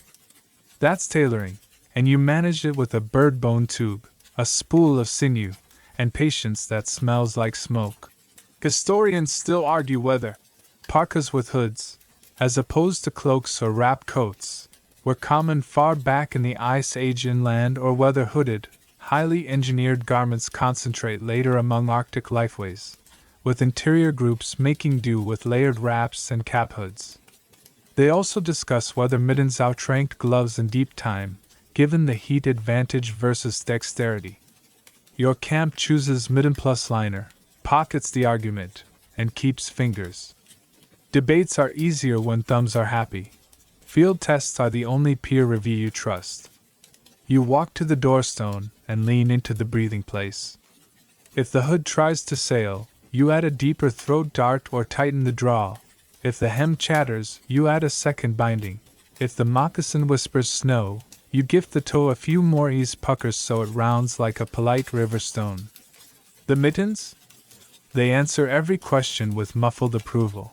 Quirky tidbit number 2, for quiet feet, dust a pinch of char inside the moccasin, just a breath. Char drinks damp, dull squeaks, and leaves a track on the insole that tells you which hot spots want a grass pad tomorrow. The ant calls it reading footprints before they exist. You call it civilization for toes. When the set of pieces becomes outfit, you borrow the rib spoon to drum a little ceremony on the anvil. Talk for the parka, chempi for moccasins, a bright tack for mittens. The room does not clap, it relaxes. Warmth is not applause, it's absence of complaint. You hang the parka where smoke sweetens it. You park the moccasins by the warm edge of the plume so the seams remember flat tomorrow. You tie the mittens together and loop them over the hood so you don't discover creative new words at dawn. Joke 3 bows from the doorway. You tell the wind, we accept your terms only on our seams. The wind pretends not to hear and moves along, the way critics do when there's nothing left to improve that doesn't involve changing the mountain. Before banking the coals you draw the equal sign in ash because bedtime has a signature, and you press one thumb against the parka's blanket stitched rim just to feel how softness can be engineered on purpose. Clothing, it turns out, is a kind of portable hearth, heat gathered, shaped, and carried. The ember fox agrees with a small, satisfied blink. You tuck the grass sock for morning, set the needle in its tube, and lie down with the pleasant knowledge that the night can be itself, and you can still be comfortable inside it. You realize the sewing itself isn't the whole craft. It's the readiness, how the little city of tools sleeps together so one torn seam at noon doesn't hold the day hostage. Tonight you build the kit that makes competence portable. Not a basket, not a trunk, a roll, a tube, a stone with a memory groove, and a few small habits that mean your needles spend more time working than hiding. Start with the case that keeps tragedy from auditioning. You cut a length of bird bone, hollow, light, already halfway to its new destiny, and polish the inside with a twist of sand and fat on sinew until it stops feeling like chalk and starts feeling like a whisper. The lip gets rounded so thread won't snag. A snug hide plug becomes a cap. You rub the outside with a breath of smoke and a teeny ochre blush so when the cave floor tries its needle-swallowing act, your case answers, not tonight. A lanyard, 2-ply bast, loops the tube to your neck or belt. When you walk, the case taps a polite rhythm on your ribs that means repair reachable. Joke 1, you christen it. The quietest necklace. The end approves. Jewelry that pays rent is her favorite kind. Then the roll, a slim strip of smoked hide with pockets stitched in running plus overcast. Pocket 1 holds the thread stone, a river pebble with a polished trench full of tallow. Pocket 2 hides a resin crumb and a flake to warm and smear it with.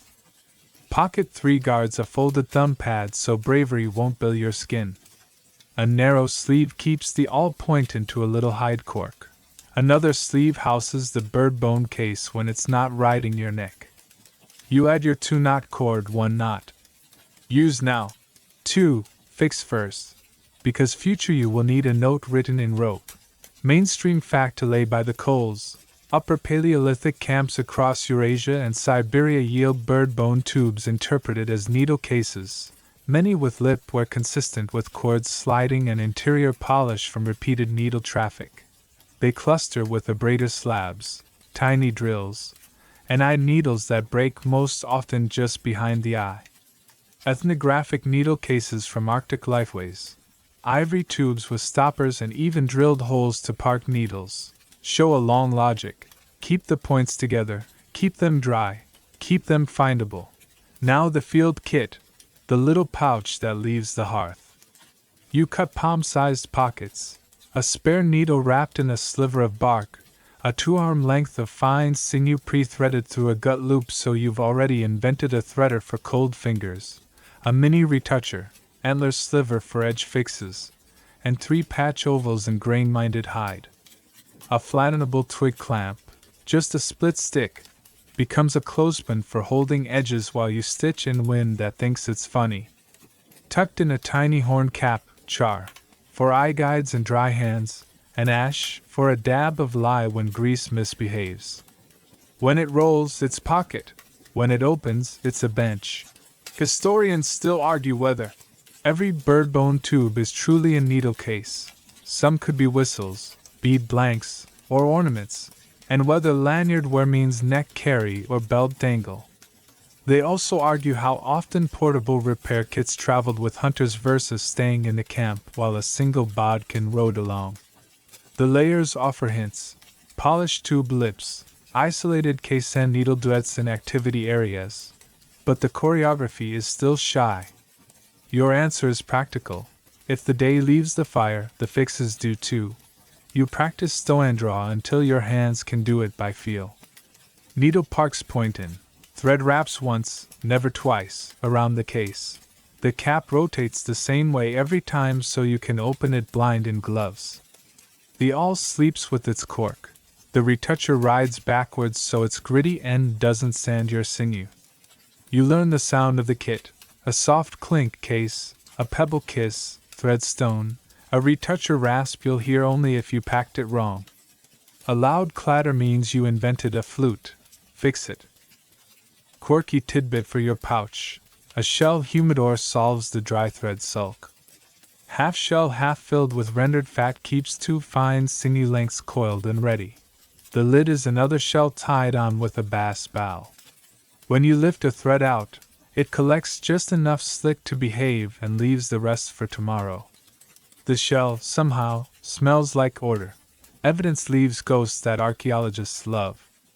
A polished band around the tube's mouth where a cord rode for years. Micro scratches inside from needles sliding. Little caps lost nearby. A braider's groove narrow from fine shafts rather than wide tools. At some hearths, tiny caches, case plus needles plus resin crumb, appear together, the way your roll does now. Bird bone cases sometimes show a dark lip, smoke-kissed from living near the fire where thread like to nap. If a future trowel finds your corner, it will read the same story, portability humming next to habit. Historians still argue whether Neanderthals themselves wore eyed needles around in cases. A few claimed very early eyed needles are hotly debated, or relied on awls plus thongs, with fully case and needle kits blooming later with neighbors. What's not in dispute is that Middle Paleolithic awls and fleshing scrapers are everywhere, and that by the Upper Paleolithic, eyed needles travel with tubes, drills, and abraders, a constellation that looks suspiciously like a repair ritual you can hang on a cord. Make labels your fingers can read. On the case, a single ochre dot means fine needles inside. 2 dots.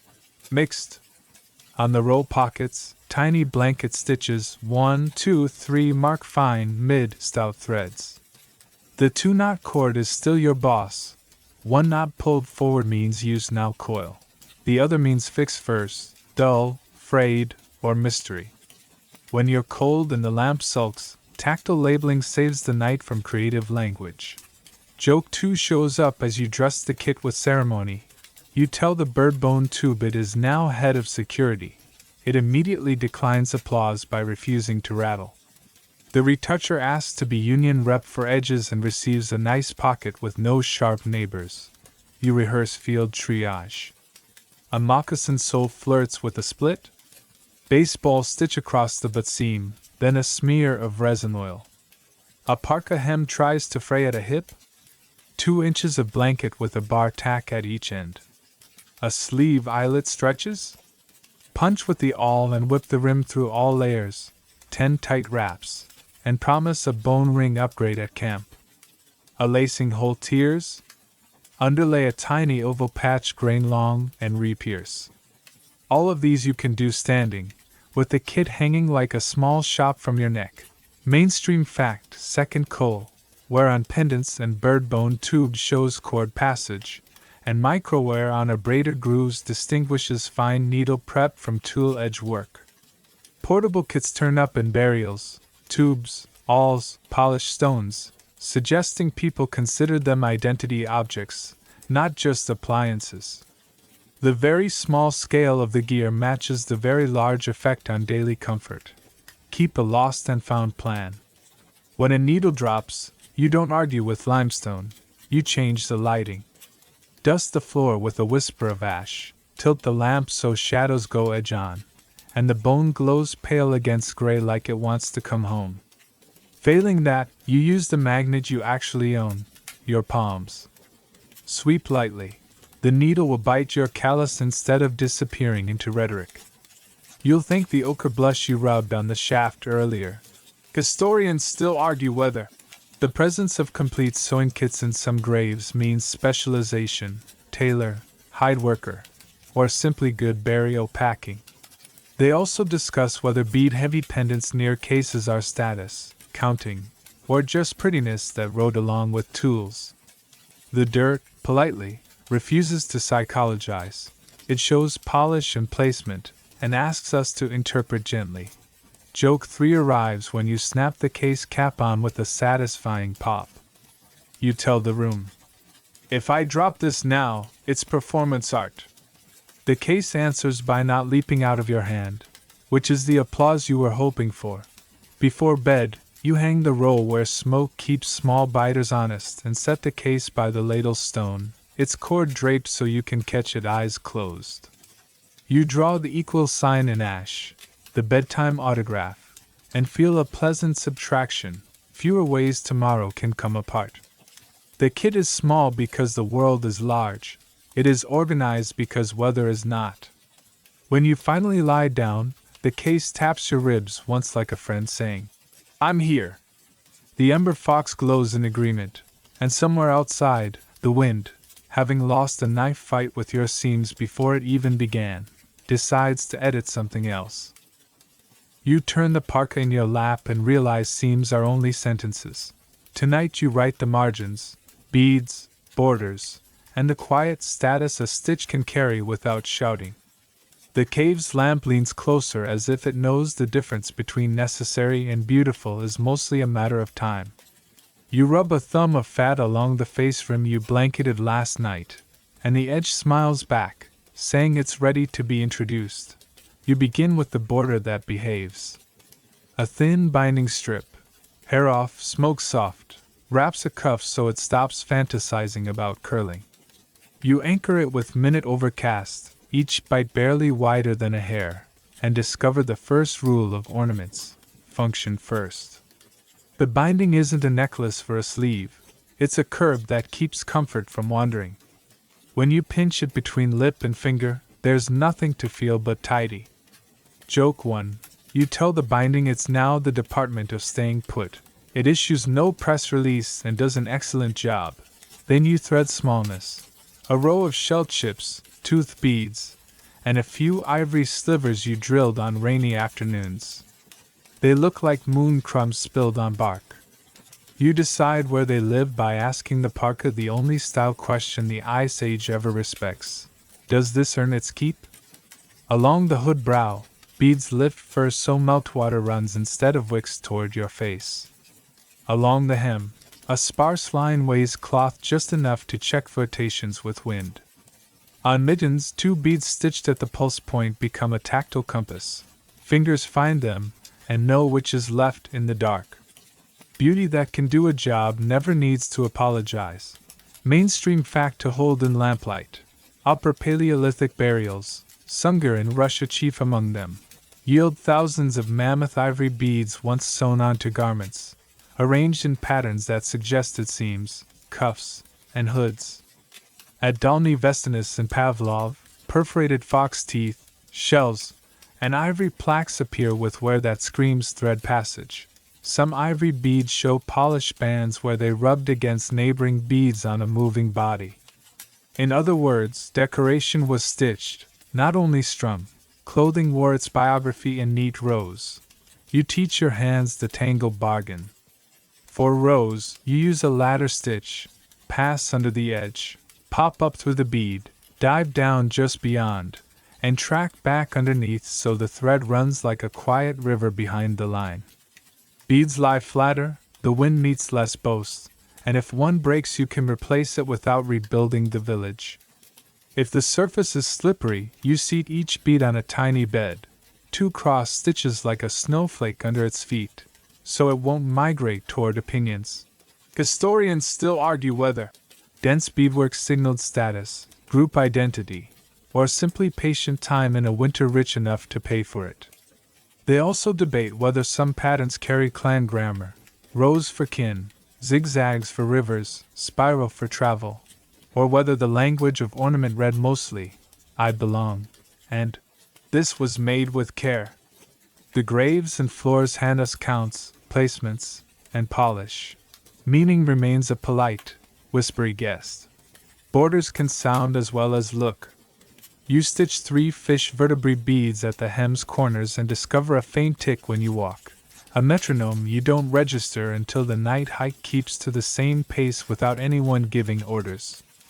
Quirky tidbit for your pouch. A few camps intentionally add 1 mismatched bead, bright shell amid ivory, or a lone wolf tooth among fox, to serve as the remember, left glove, your child's hood, the mitt that hides the spare striker. Mismatches are labels you can read in the dark. Color joins the conversation without asking permission. Red ochre rubbed into the blanket stitch bead along a brow warms the face and, incidentally, discourages small biters from treating your edge like an inn. A breath of manganese black on a cuff border stops glare off snow when you watch stars.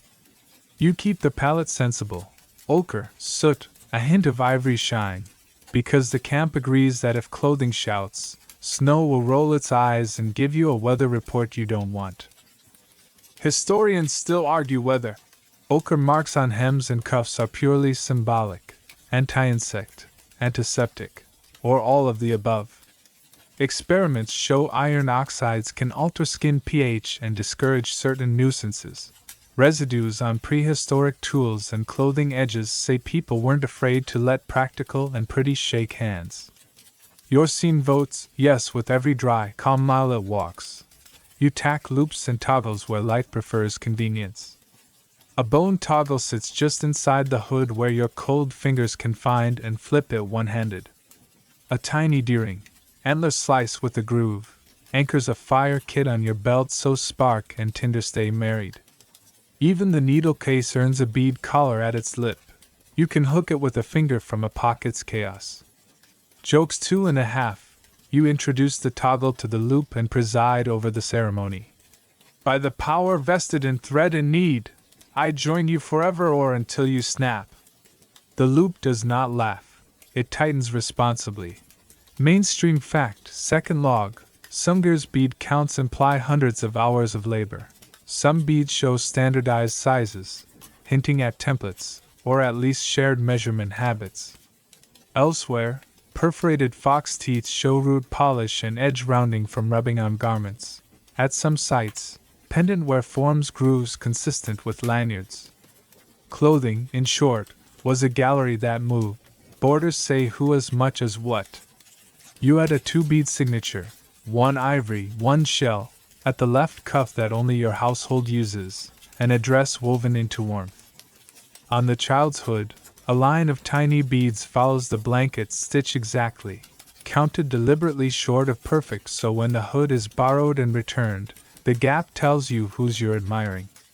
On the aunt's mittens, the minister of drafts deserves nice things. You stripe the back with 3 dark beads set in chevrons. When she lifts a hand to signal wind, the chevrons flash like a low-volume proclamation. Historians still argue whether Bead-dense burials represent every day were laid to rest or ceremonial gear made for endings. They weigh repair holes and restringing marks, signs these pieces lived a while, against arrangements too perfect for trail dust. Your camp settles it the practical way. The bead rows you sew now are quiet, replaceable, and earned by chores. Ceremony can wait, weather cannot. Edges teach you discipline you didn't know you needed. Every few stitches you anchor the thread with a half-back, not a knot, just a double step, to keep a runaway bead from unzipping a row. You seat each bead with a thumb press so the line reads even under fingertips. When thread threatens to twist into ribbon lawlessness, you dangle the needle and let it unwind so the row stays flat. The lamp approves by not flickering. Quirky tidbit number 2, on travel days some folks slide a count bead, a single big vertebra or a drilled pebble, along a tiny cord sewn to the parka's hem, 1 notch per hour walked. At camp, the bead tracks water breaks or childcare returns. Archaeologists won't find a logbook. They will find polish on a bead channel by the hem and wonder, which is half the fun you wish you could give them in person. Borders also mean repair budgets. You carry a few spares, 2 matching, 1 mismatched, wrapped in bark in the needle roll. A bead cracks? Your ladder stitch lets you slide in a replacement without rewriting history. A border phrase? Blanket 3 quick rescue stitches over the weak spot and rub fat to seal. The motto for pretty things is the same as for warm things. Fixable beats perfect every night of the year. Historians still argue whether children's beaded gear suggests status of families or training pieces made to teach small hands patience. The tiny counts at some sites could be practice borders or simply scale adjusted to small garments. In your cave, the truth is not theoretical. The small hands get 3 beads to sew on their own cuff, and the beads stay even because the big hands guided without taking over. You finish the brow row and hold the hood to the lamp. The beads catch just enough light to lift the fur. The blanket bead stays soft under a cheek. The inside looks as tidy as the outside because you ran the ladder snug and clean. No one will clap. Tomorrow, though, when sleet invents a new personality, the border will work, and you will try very hard not to look smug and will fail. Joke 3 peers in with the ember fox. You tell the parka it's now museum ready. The parka replies it is sleep ready and suggests you put down the needle before the lamp files a complaint. You hang the finished hood where smoke kisses it, coil the thread with the 2-knot code, and set 3 spare beads in the roll's mismatched pocket because future you likes surprises. Then you draw the equal sign in ash, the knight's signature.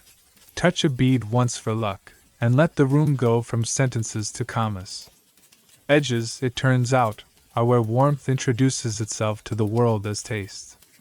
You didn't armor yourself, you edited the wind. That's status enough. You settle in at the hearth and notice the cave has its own shift schedule that never met a sundial. It's not posted, it's remembered. When the lamp is coin-sized and dinner has stopped being theatrical, the sewing world clocks in. Hides slide onto knees. The needle case taps a small hello on somebody's rib. A cord with 2 knots, your old friend. Use now/fix first. Hangs where hands can read it by touch. You take your place without asking who's in charge, because around sewing the boss is sequence, not a person. The evening splits into lanes. 1 pair of hands measures, a cord from shoulder to wrist, a second from elbow to thumb, a loop around a hood brow. Another pair pricks with an awl, breathing the rhythm you've learned, press, lift, breathe, move. A 3rd set of hands is forever passing things, fat thumb, threadstone, hide cork for parking points. No one performs. Everyone looks like competence doing chores. You join the lane that suits your pulse tonight, stitching, because your mind wants small wins stacked end to end like calm pebbles. Sewing here is less a job and more a conversation with time. In deep winter seams happen daily, the way breath does. In shoulder seasons, they become repairs, edgings, replacements of small, hard-working parts, moccasin toes, mitten thumbs, parka hems that flirted too hard with brush. On travel days, stitching moves to breaks, 3 backstitches at a strap, a quick blanket along a sulky cuff, then pack and walk again. You admire how the camp's calendar uses quiet minutes like a master weaver uses selvage, holding the whole together without anyone needing to applaud. Mainstream fact to warm beside the coals. In many northern ethnographies, sewing is a core survival skill, heavily practiced daily by women in particular. Inuit seamstresses famously producing gut parkas and exquisitely fitted fur garments, with men often preparing hides, cutting sawls, or sewing boot uppers. At the same time, archaeological burials and toolkit finds show needles, awls, and cases with both male and female remains. Add to that dental studies where fine labial striations on the front teeth, from gripping fibers or hide strips, turn up in adults of all sexes. The kit, in other words, belonged to households, even when certain hands led. Historians still argue whether Upper Paleolithic labor around clothing was sharply gendered everywhere. Women sew, men hunt, or flexible by need, with tasks rotating by season, age, skill, and circumstance.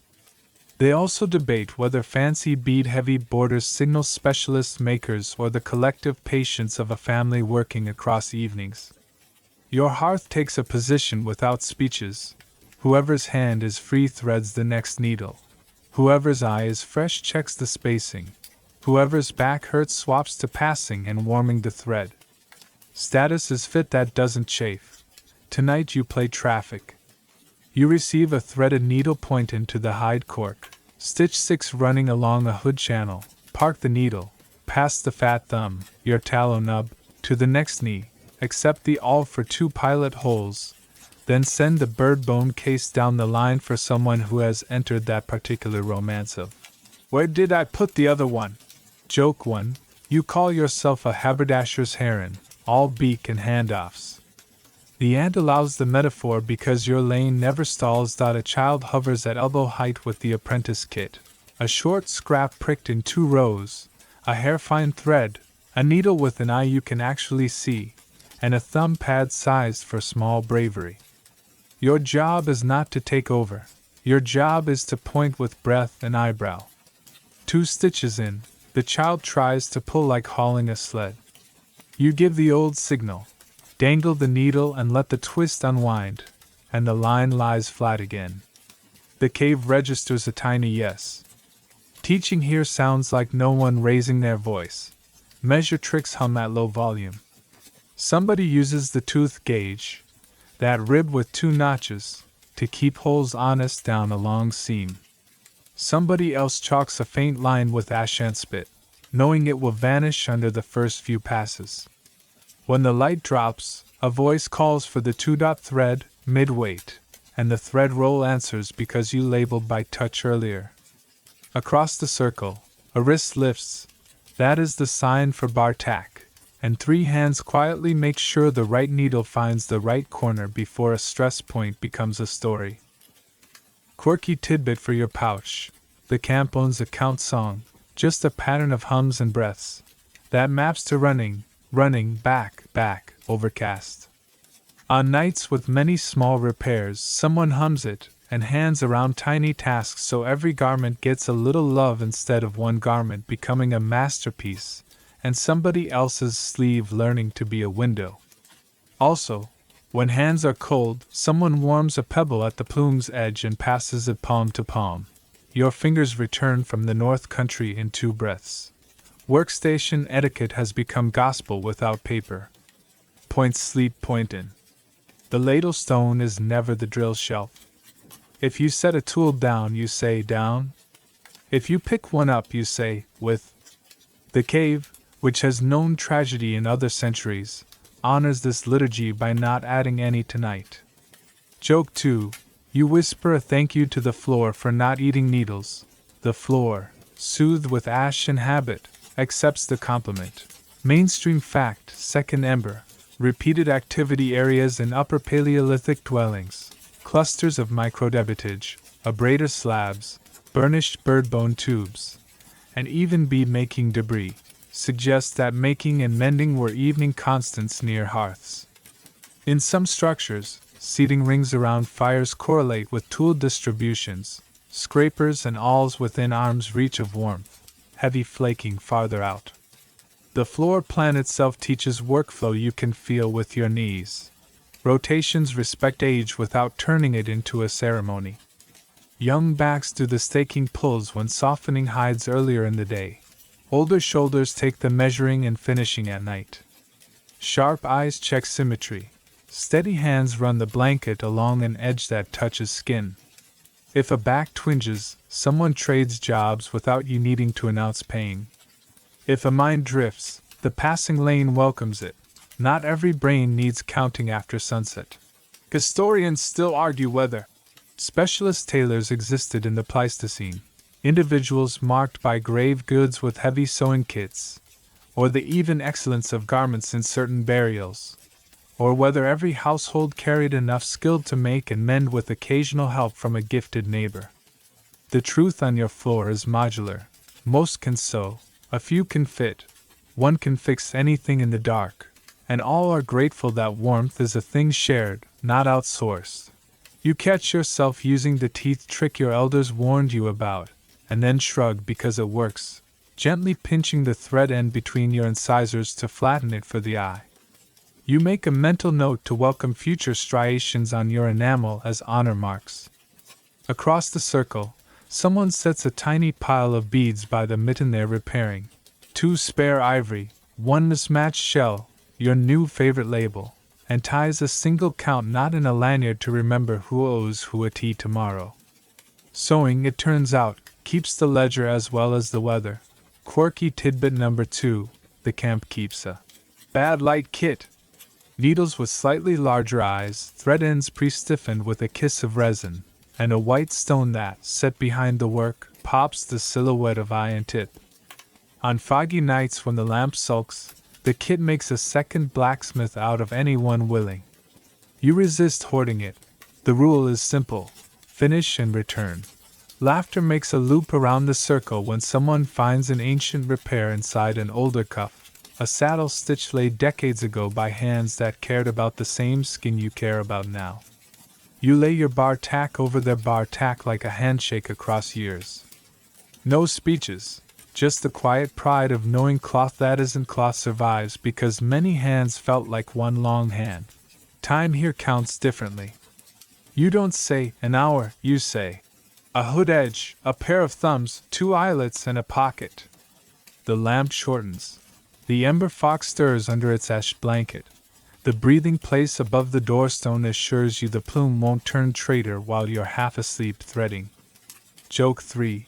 You announce to the room you've achieved inbox 0 on your kit. The room pretends not to understand and rewards you with 1 more cuff anyway. Before sleep, the rotation completes itself. Someone parks points in cork. Someone wins 2 coils of sinew into the shell humidor. Someone draws the equal sign in ash because even work needs a lullaby. Garments hang where smoke can whisper good manners into seams. You sit a moment longer with the calm you only get after many small agreements. Hole to hole, stitch to stitch, lane to lane, person to person. The cave does the rest, lowering punctuation from sentences to commas, dimming judgment to gratitude, turning who sewed and when into the answer it always wanted, all of us, now. You feel it the moment the needle hesitates, an almost inaudible tick behind the eye, the micro-flinch that says pride has been working overtime. You pause, breathe, and do the grown-up thing. You stop before the snap. Tonight's lesson is the quiet art of not losing your temper at small, expensive splinters. Broken needles happen. Clever fixes keep them from becoming weather. First, you check the symptoms. If the eye chews thread, the rim has grown a tiny burr. If the shaft bows and forgets to come home, you've thinned it too bravely. If the eye end shows a pale crescent line, That's a stress crack rehearsing its big scene. You lay the needle on the thread stone, put a whisper of tallow in the groove, and draw the eye sideways 3 or 4 gentle passes. Then you play the thread saw, a damp, gritty sinew flicked back and forth through the eye until roughness becomes manners. The needle forgives you with silence. Your kid knows triage like a midwife knows shoulders. Crack marching toward the eye. Wrap a single turn of fine sinew behind it. Rub a dot of warm resin, set it by the warm plume for a short hum, and re-eye a heartbeat forward. Eye already gone? Promote the needle to micro all duty and gift it a new career poking pilot holes and stubborn curves. Tip snapped? You shorten, retaper, and remind the shaft that being a little older doesn't mean it can't still dance. Nothing metal, no grinding wheels, just sandstone, fat, resin, and the little faith that tools like having second lives. Mainstream fact to hold by the coals.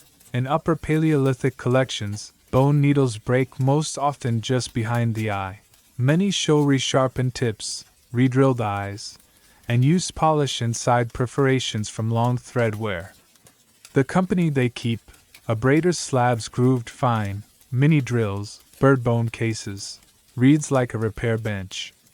Even earlier, Middle Paleolithic layers yield rework awls and retouchers made from broken tools, plus humanity's favorite sticky friend, birch tar, already in play as an adhesive for mending and hafting. Tools have afterlives baked right into the dirt. You set up the eye clinic. First, a safety band, that single sinew wrap again, to keep tiny cracks from trying adulthood. You dimple both sides with a flake, spin your microdrill with a pinch of sand and fat, and make the hourglass meet in the middle. Chamfer with the drill's back, play the thread saw, and finish with the pebble kiss. Roll the shaft under a river stone until it forgets about burrs. If the shaft now feels short, you enroll it for specialized work, fine running stitch on cheek seams, hemming inside sleeves, depth panel edges where bulk is a sin. Historians still argue whether some tiny perforated bone bits in deep layers are actually needle fragments in disguise or other objects, hairpins, micro spatulas, bead blanks, promoted by Hope. They also debate whether micro drills at certain sites were chiefly for re-eyeing needles or mostly for bead work, with needle rescue a lucky side job. The safe warm spot, both tasks love the same tools, and your hands don't mind moonlighting. Thread misbehaves too, so you practice de-drama. Sinew flare at the eye?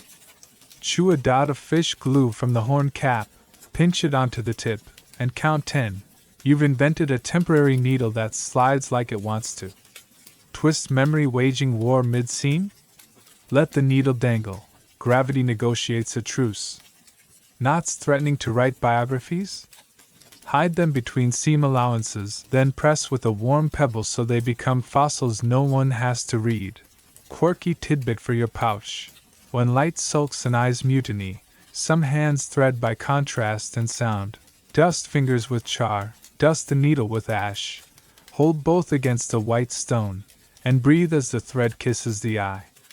Then listen. A properly conditioned line makes a tiny silk on reed sound. A dry line squeaks. A chewed eye clicks. You become the stitch whisperer your younger self did not believe existed. Repairs on garments follow the same calm grammar. Split lacing hole at a cuff? Underlay a thin oval patch grain long, overcast the rim tight, re-pierce, and brag only to the lamp. Opening seam on a moccasin? Run a baseball stitch across the butt join, rub a resin oil smear, flex till it forgets. Frayed hem on a parka? Fold a narrow binding strip, blanket along the edge, and call it a day, and a design choice if anyone asks. A leaky gut seam earns a whisper of oil along the thread and 3 micro overcasts to seat the whole back into obedience. Mainstream fact, second ember. Preserved cold country garments often show patches, reinforced eyelets, and secondary seam lines, repairs layered onto originals. Microwear analysis on bone awls and needles includes signatures of resharpening and edge reworking, while birch tar and bitumen appear as ancient glues for everything from hafts to crack stops. The past did not throw things out, it argued them back into service. Field disasters get their own playbook. Needle lost to the cave's sense of humor? Make a thorn bodkin from a hawthorn or sloe spine, pre-prick with the awl, and lace with a thin thong until you're home. Thread gone and no sinew prepped? Twist a 2-ply nettle on your knee, twist lay twist, and wax with a breath of resin. Eye shattered during a storm fix? Half-hitch stitch with a bare shaft, bite, loop the thread over the groove you've scraped behind the blunt end, pull through. It's slow, but the storm has finite patience. Historians still argue whether the half-hitch and other not-forward repairs belong in deep time, or are clever convergences we reinvent whenever eyes break and tools hide. They also debate how often thong lacing stood in for thread on emergency seams versus deliberate design. Your wind test supplies the only metric that matters. Warm now beats perfect later. And then there's the ledger, the small accounting that keeps kits honest. Tonight you create a fix first corral in your roll, one pocket where problem tools live until you've had a calm hour with the Board of Education, your sandstone abrader. Needles don't return to the case until they pass the lip test. Slide under your lower lip without catching.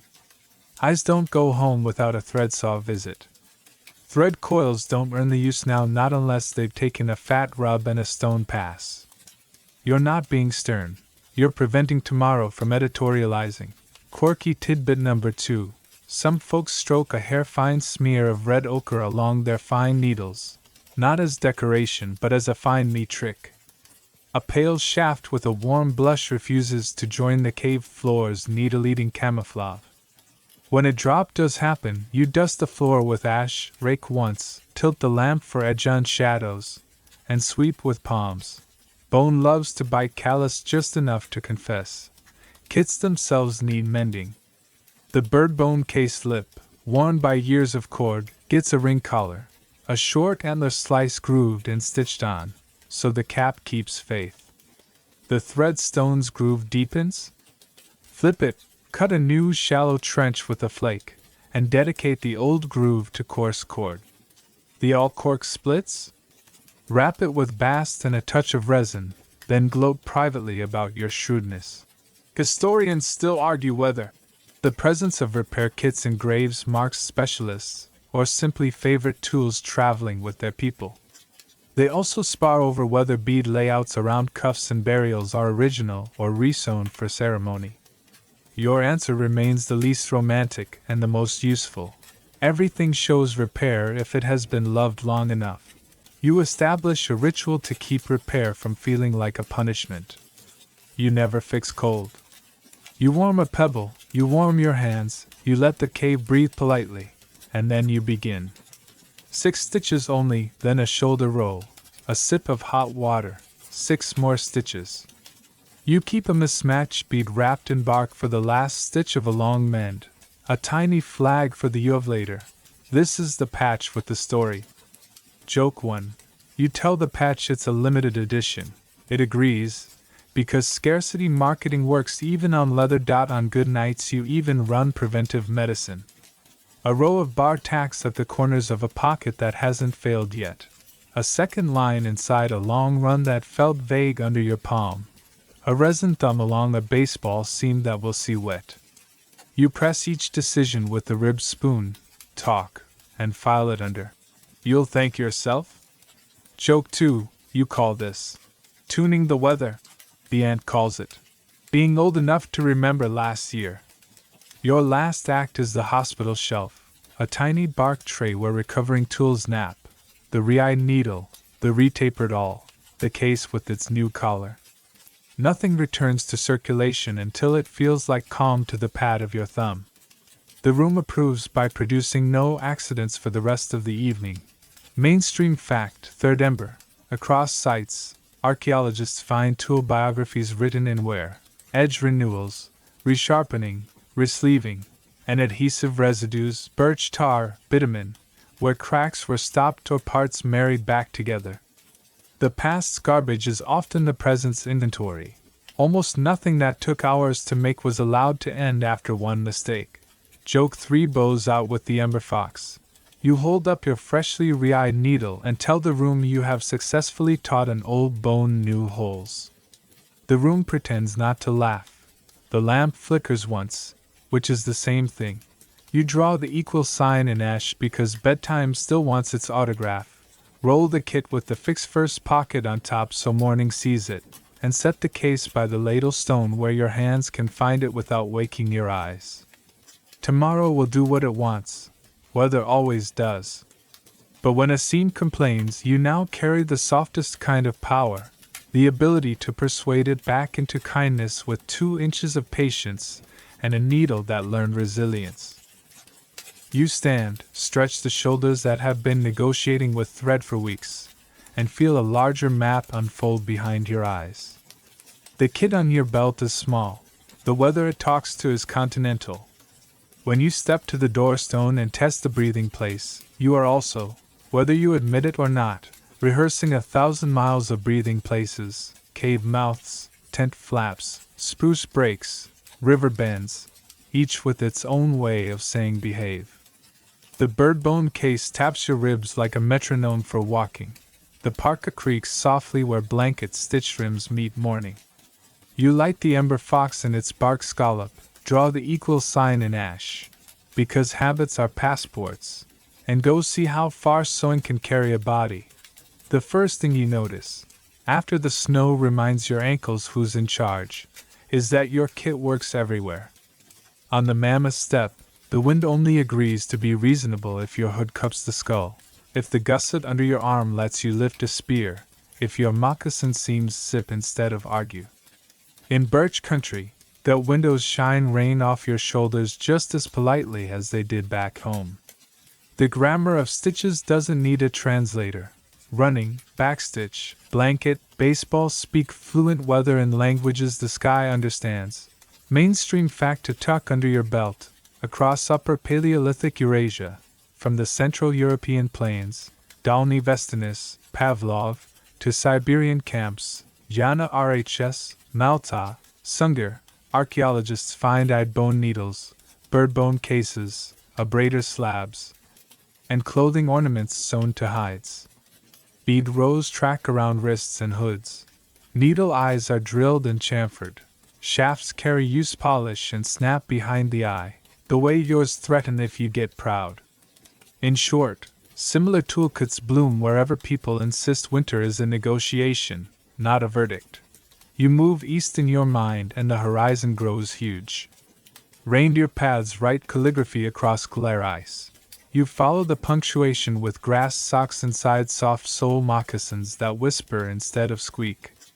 When you stop to fix a heel, the field kit performs without speeches. Case opens point in, thread comes out pre-slicked from the shell humidor, baseball lock hums across a butt seam, a bar tack shakes hands with the heel corner. You stand in the wind. The same committee that filed complaints last week shrugs and goes scold a tree instead. Joke 1. You thank your mitten string for not giving the storm your left glove's forwarding address. It declines comment and continues being forgiveness rope. Historians still argue whether the oldest eyed needles reported in Siberian caves truly date as deep as some headlines promise. Clean layers versus wandering artifacts, bird bone perfection versus trowel optimism, or whether the safer bet is a flowering of sewing tech a little later, with earlier awls and thongs doing capable work before. Eyes multiply. They also debate how much plant fiber joins sinew in cold places, bass cords for laces, grass liners for shoes, perhaps flax fibers in the Caucasus, and how often gut rows from pouch to parka inland. The dirt answers with objects. We fill in habits carefully. Your route west through your head is paved with beadwork. At Sungir, ornament counts climb into thousands, sewn to garments you can practically outline by where the beads once lay. Shoulders, cuffs, hoods. At Dolny Vestinis and Pavlov, perforated fox teeth, ivory plaques, Shells with polish where thread passed show that both warmth and identity traveled stitched. You run a thumb along your own hood's brow, 2 shell chips and an ivory sliver riding the blanket bead, and feel a quiet kinship with people whose winters had different jokes but the same requirements. Quirky tidbit for your pouch. In some taiga camps, parka hems carry a few fish vertebrae beads that tick faintly when you walk. Field metronomes. The first time you notice, you think you're imagining it. The third day, you realize everyone's stride has unconsciously synchronized and the child who drifts begins matching the hem's tiny drummer. Archaeologists will find polish on the bead channel, shrug, and write a careful sentence. You will remember it as the day traveling stopped feeling like herding cats. The kid keeps proving it's a passport. In rock shelters, sewing stations ring hearths just like yours, abraders, bird bone tubes, bead debris in friendly little clusters. In mammoth bone house villages on windy plains, microdebitage and polished tubes pile where seating would have been warmest. In river valleys where summers last longer than a joke, prep bass cords coil in caches next to sinew bundles. A thread stone with a fat groove could have been stolen from your roll. It's not theft. It's convergence. The humane solution set when cold writes the same problem across maps. And the garments change the journey. With a hood that fits and ties, you can stare into snowlight without it hiring your ears as sails. With moccasins that accept grass sock replacements at midday, your feet stop filing complaints and start writing distance. With mittens that bury thumbs in fur and still find bone toggles blind, you can work torch, cord, and kettle in weather that used to own your day. The needle you re-eyed last night stitches travel time into the hem. Add a split to the parka skirt, and you gain stride enough to steal a mile before dusk notices. Mainstream fact, second log for the fire. Grass-stuffed shoes and multi-layer footwear, soft uppers, netted inner structures, plant fiber insoles, appear in finds like the famous Alpine Traveler and in Arctic ethnography. Opposing fur parkas, one fur in, one fur out. Manage frost and melt superbly. Bead-sewn garments mark bodies and groups. Across regions, side needles, sinew thread, and edge finishing link survival strategies into a family resemblance you can spot by lamplight. You test design drift because migration loves to edit. In wet coastal storms, your gut cape earns a longer back and a sloped shoulder seam so runoff behaves. Inland, binding strips get thicker where brush sulks. In wind with too many opinions, your throat dart deepens and the hood suddenly stops narrating its grievances. In talus country, hard sole rawhide outers kiss soft uppers. On luss and grass, soft sole moccasins stay whisper quiet. The stitches stay the same, the silhouette changes until the terrain says, yes.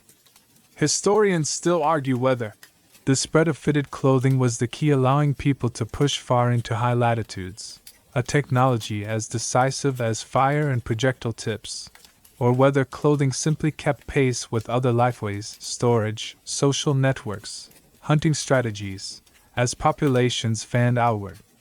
They also hash out whether ornament density maps social ties, long bead chains as friendship proofs, that, in turn, buffered travel risks. Your parka does not weigh in. It keeps lungs honest so your feet can cast a vote. The ledger of distance shows up in maintenance.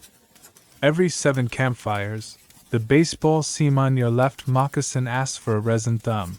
Every 3, the blanket along your brow wants a bead squeeze. You could chart a continent by which repairs recur. River country hems fray low. Pine country sleeves glaze with resin and pick up needle gum. Chalk country soles polish stone smooth. Joke 2. You propose a travel guide titled Where to Fix What. The end suggests a subtitle. And when to sit down first. People you meet carry familiar kits with regional accents. A woman in spruce belt wears a wider binding on cuffs because needles catch less on brush. A man crossing Luss carries 2 thread stones, one fat groove for sinew, one finer for bast he favors in summer. A child's hood has bead labels in a pattern you don't speak. You point, they grin, and tap the two that mean, mine! You trade ivory offcuts for nettled cord that behaves like water taught at manners. The evening sows, and the air smells of different smoke and the same intent. Quirky tidbit number 2. Somewhere east of where mammoths still draw cartoons on the horizon, you learn a parka trick that spreads by imitation, not lecture. A tiny drip tassel at the chin, 3 threads twisted and beaded, that pulls meltwater away from the throat. Archaeologists will one day find the bead at the end, polish only on one side, and argue gently. You will remember it as the moment your chin stopped complaining in sleet. Night settles and turns the big mat back into a single hearth. You set the ember fox in the hearth nest, draw the equal sign because that signature is how your hands clock out, and lay your roll where smoke will kiss it. Joke 3 wanders in as you coil sinew. You tell your kid it's stamped with, admitted on all routes. The kid replies by not rattling, which is acceptance in the only language tools use. What changes, traveling with seams that hold, is not just radius, it's confidence. The needle's eye becomes a compass. Sinew becomes miles. The blanket stitch on a brow turns roads into things you walk instead of endure. Across continents, strangers recognize your grammar, and you recognize theirs. Warmth, it turns out, is a dialect continuum.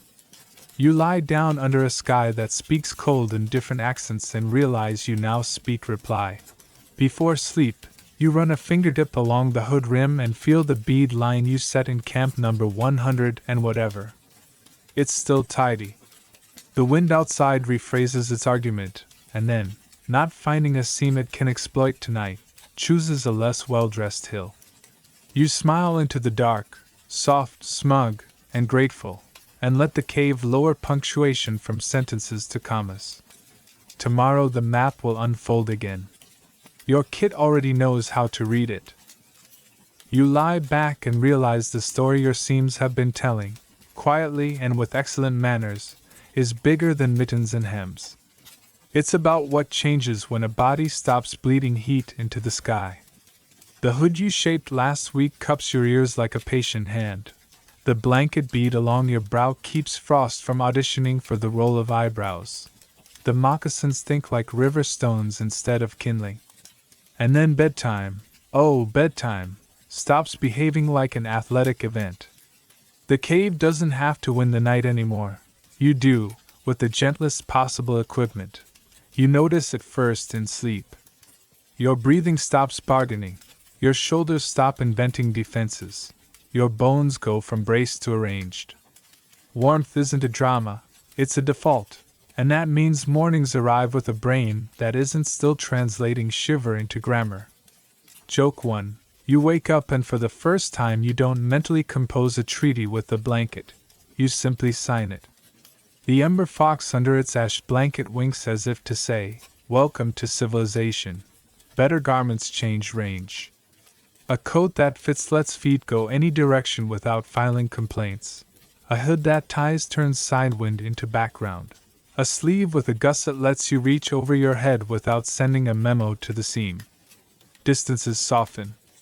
Trails that used to be once and home become out and back, and foraging radii inflate like friendly lungs. You bring home plants that only make sense if you can walk farther, warmer. Camps move with more confidence and fewer emergencies. Travel stops being a duel and starts being a conversation you know the words for. Mainstream fact you can hold in the lamp glow.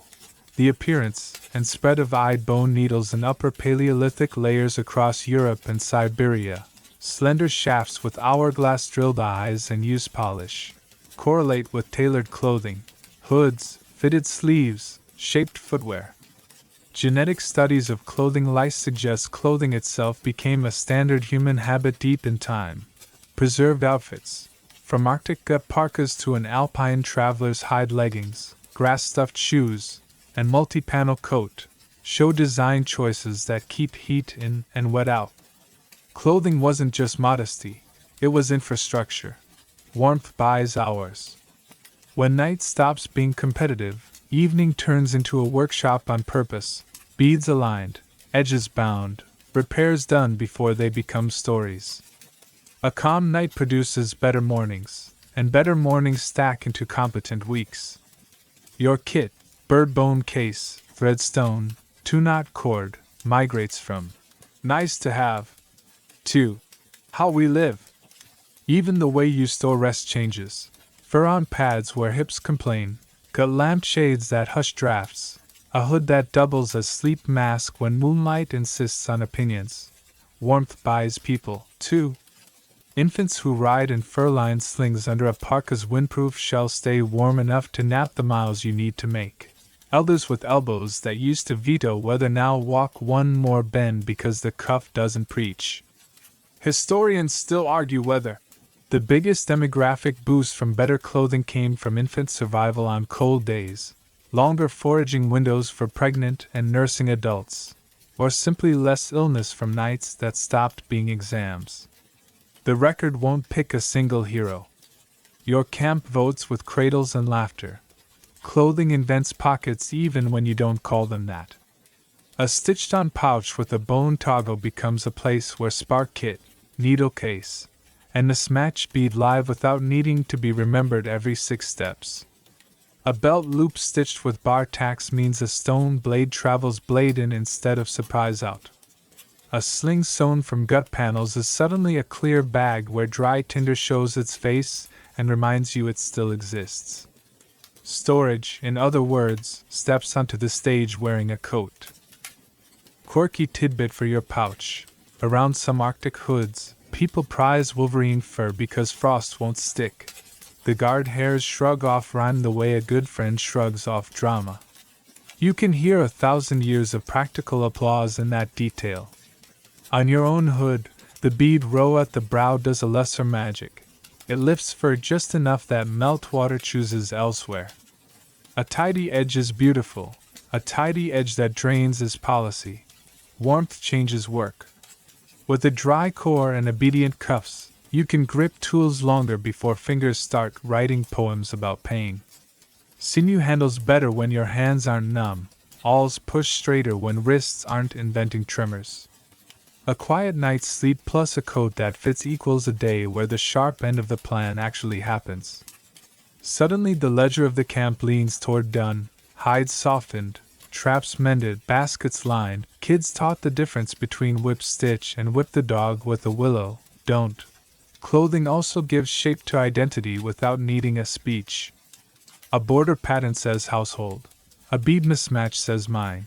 A shell at the throat says friend traded this to us from the place where the river becomes argument. You become legible at a distance in ways that help allies find you and strangers behave. The same stitches that cut wind out of your breathing also write your name in a small, gracious script. Historians still argue whether heavy ornament loads, thousands of beads on graves like Sunger, represent daily wear or ceremonial clothing, whether long bead chains served as wealth on the move for trading partners, or as receipts of time and friendship sewn into a coat. They dispute whether fitted clothing was the key that unlocked high latitudes or one partner in a quartet with fire, storage, projectile tech. However you assemble that cord, you can feel the harmony. Fewer deaths by weather, more distances possible, more evenings available to become culture rather than endurance. Sewing redescribes risk. A gut cape means a drizzle is an inconvenience, not a coup. A mitt string means a gust is a reminder, not a loss. A scarf tunnel in your hood means smoke goes around, not through, your lungs when the fire throws a tantrum. Even failure changes flavor. A seam that tears now likely unzips politely along the base of a blanket stitch you can repair in 2 minutes. It doesn't explode into draft. Your mistakes get smaller, and small mistakes are reparable in the field by ordinary tired people who want early tea. Sewing changes sound. The camp used to fall asleep under the percussion of chatter teeth and the loud opinions of a draft that mistook itself for weather god. Now nights hum with the SD charpy of thread through hide, the talk of a ribbed spoon on stone, and the quiet that comes from garments not needing to be negotiated once they're on. Sleep becomes a room you know rather than a border checkpoint, and that means children ask stories at bedtime instead of questions about cold. Mainstream fact: second ember. Preserved leather pieces show edge treatments. Blanket, overcast bindings that protect skin contact zones. Footwear with grass liners and multi-layer uppers shows an understanding of wicking.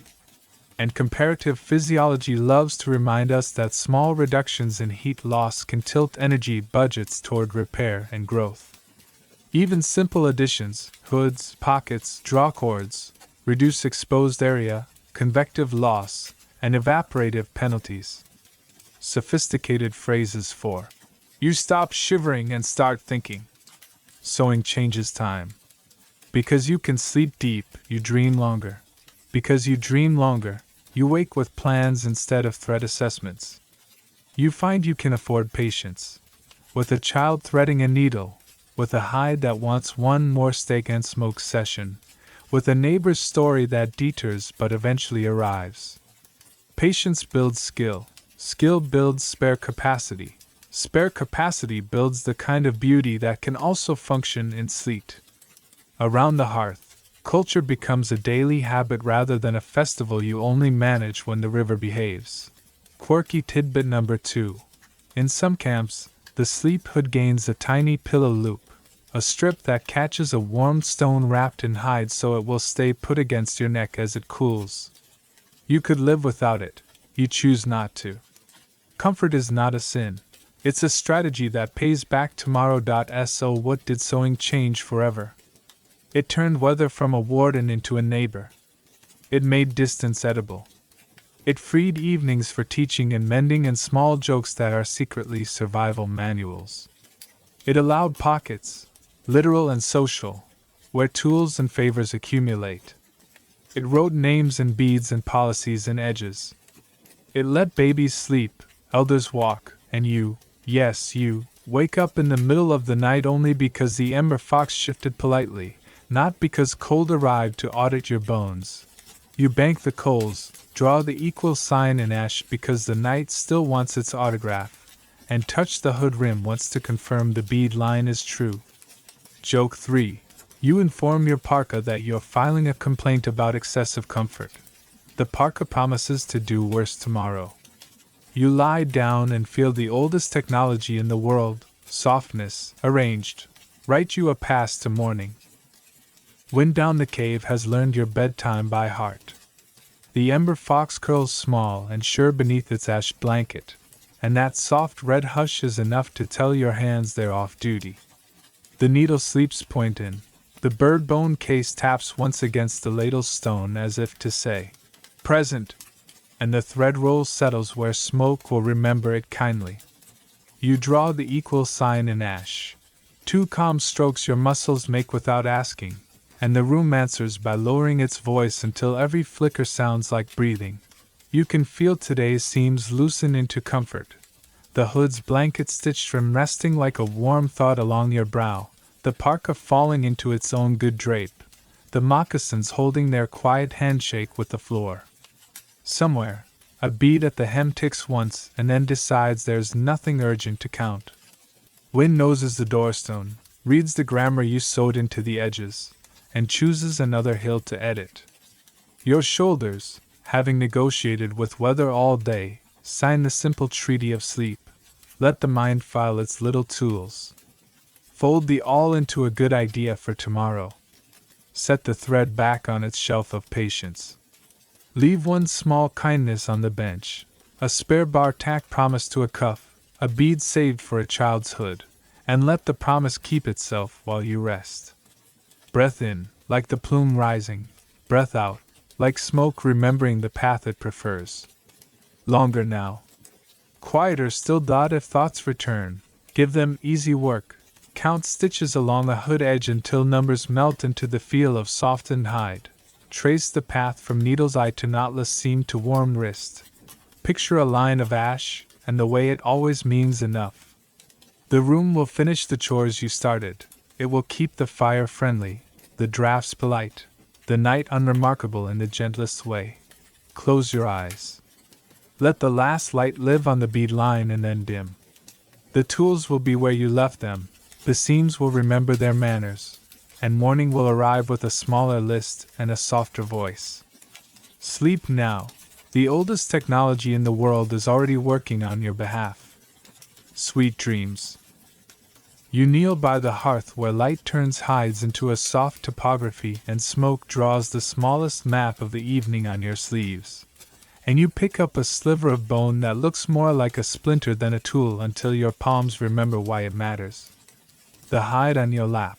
A stubborn sheet that was wind yesterday and will be warmth tomorrow, refuses to fold nicely without a leader. So you start a path.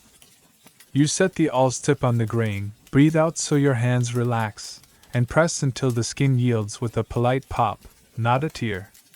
It's the smallest doorway you'll make all night, and somehow it feels like the most civilized. The first trick you learn is angle. You don't stab, you lean. The awl's point smuggles its way between fibers instead of bragging through them, and your other hand shelters the exit with a thumb so the hole opens just enough for thread to find it later. It's unglamorous magic. No knot yet, no stitch yet, only permission for the good things to follow.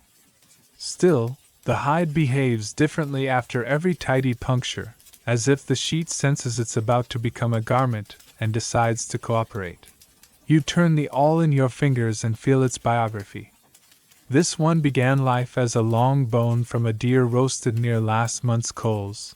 Somebody split the shaft, abraded a sliver against sandstone until it stopped pretending to be a stick, and polished it with fat and patience until your palm could sit with it for hours. A dull awl bruises, a sharp one invites. You reach for a smooth pebble and strop the point in lazy circles, the way a cook idly sharpens a knife while the pot thinks. The edge doesn't slice. Awls don't cut. But it narrows just enough to slip where it needs to. Mainstream fact to keep in the lamplight. Archaeologists have found simple bone awls in many very old contexts. Middle Stone Age layers in Africa, early layers in Eurasia, caves and open-air sites alike, often with glossy tips and micro-scratches from repeated piercing of soft materials. In other words, long before fancy needles with eyes appeared, people were already coaxing hides into shape with pointed bone and habit. You are not inventing anything tonight, you're rejoining a very long queue. The second trick is rhythm. Hide likes a beat, press, lift, breathe, shift. If you rush, holes crowd each other, and the seam will wrinkle like a frown. If you dawdle, your fingers forget what they were doing and invent new hobbies like losing the awl in the bedding. So you count in your head, for steady measures, and the punctures settle into a narrow, tidy road. Later your thread will walk it without tripping.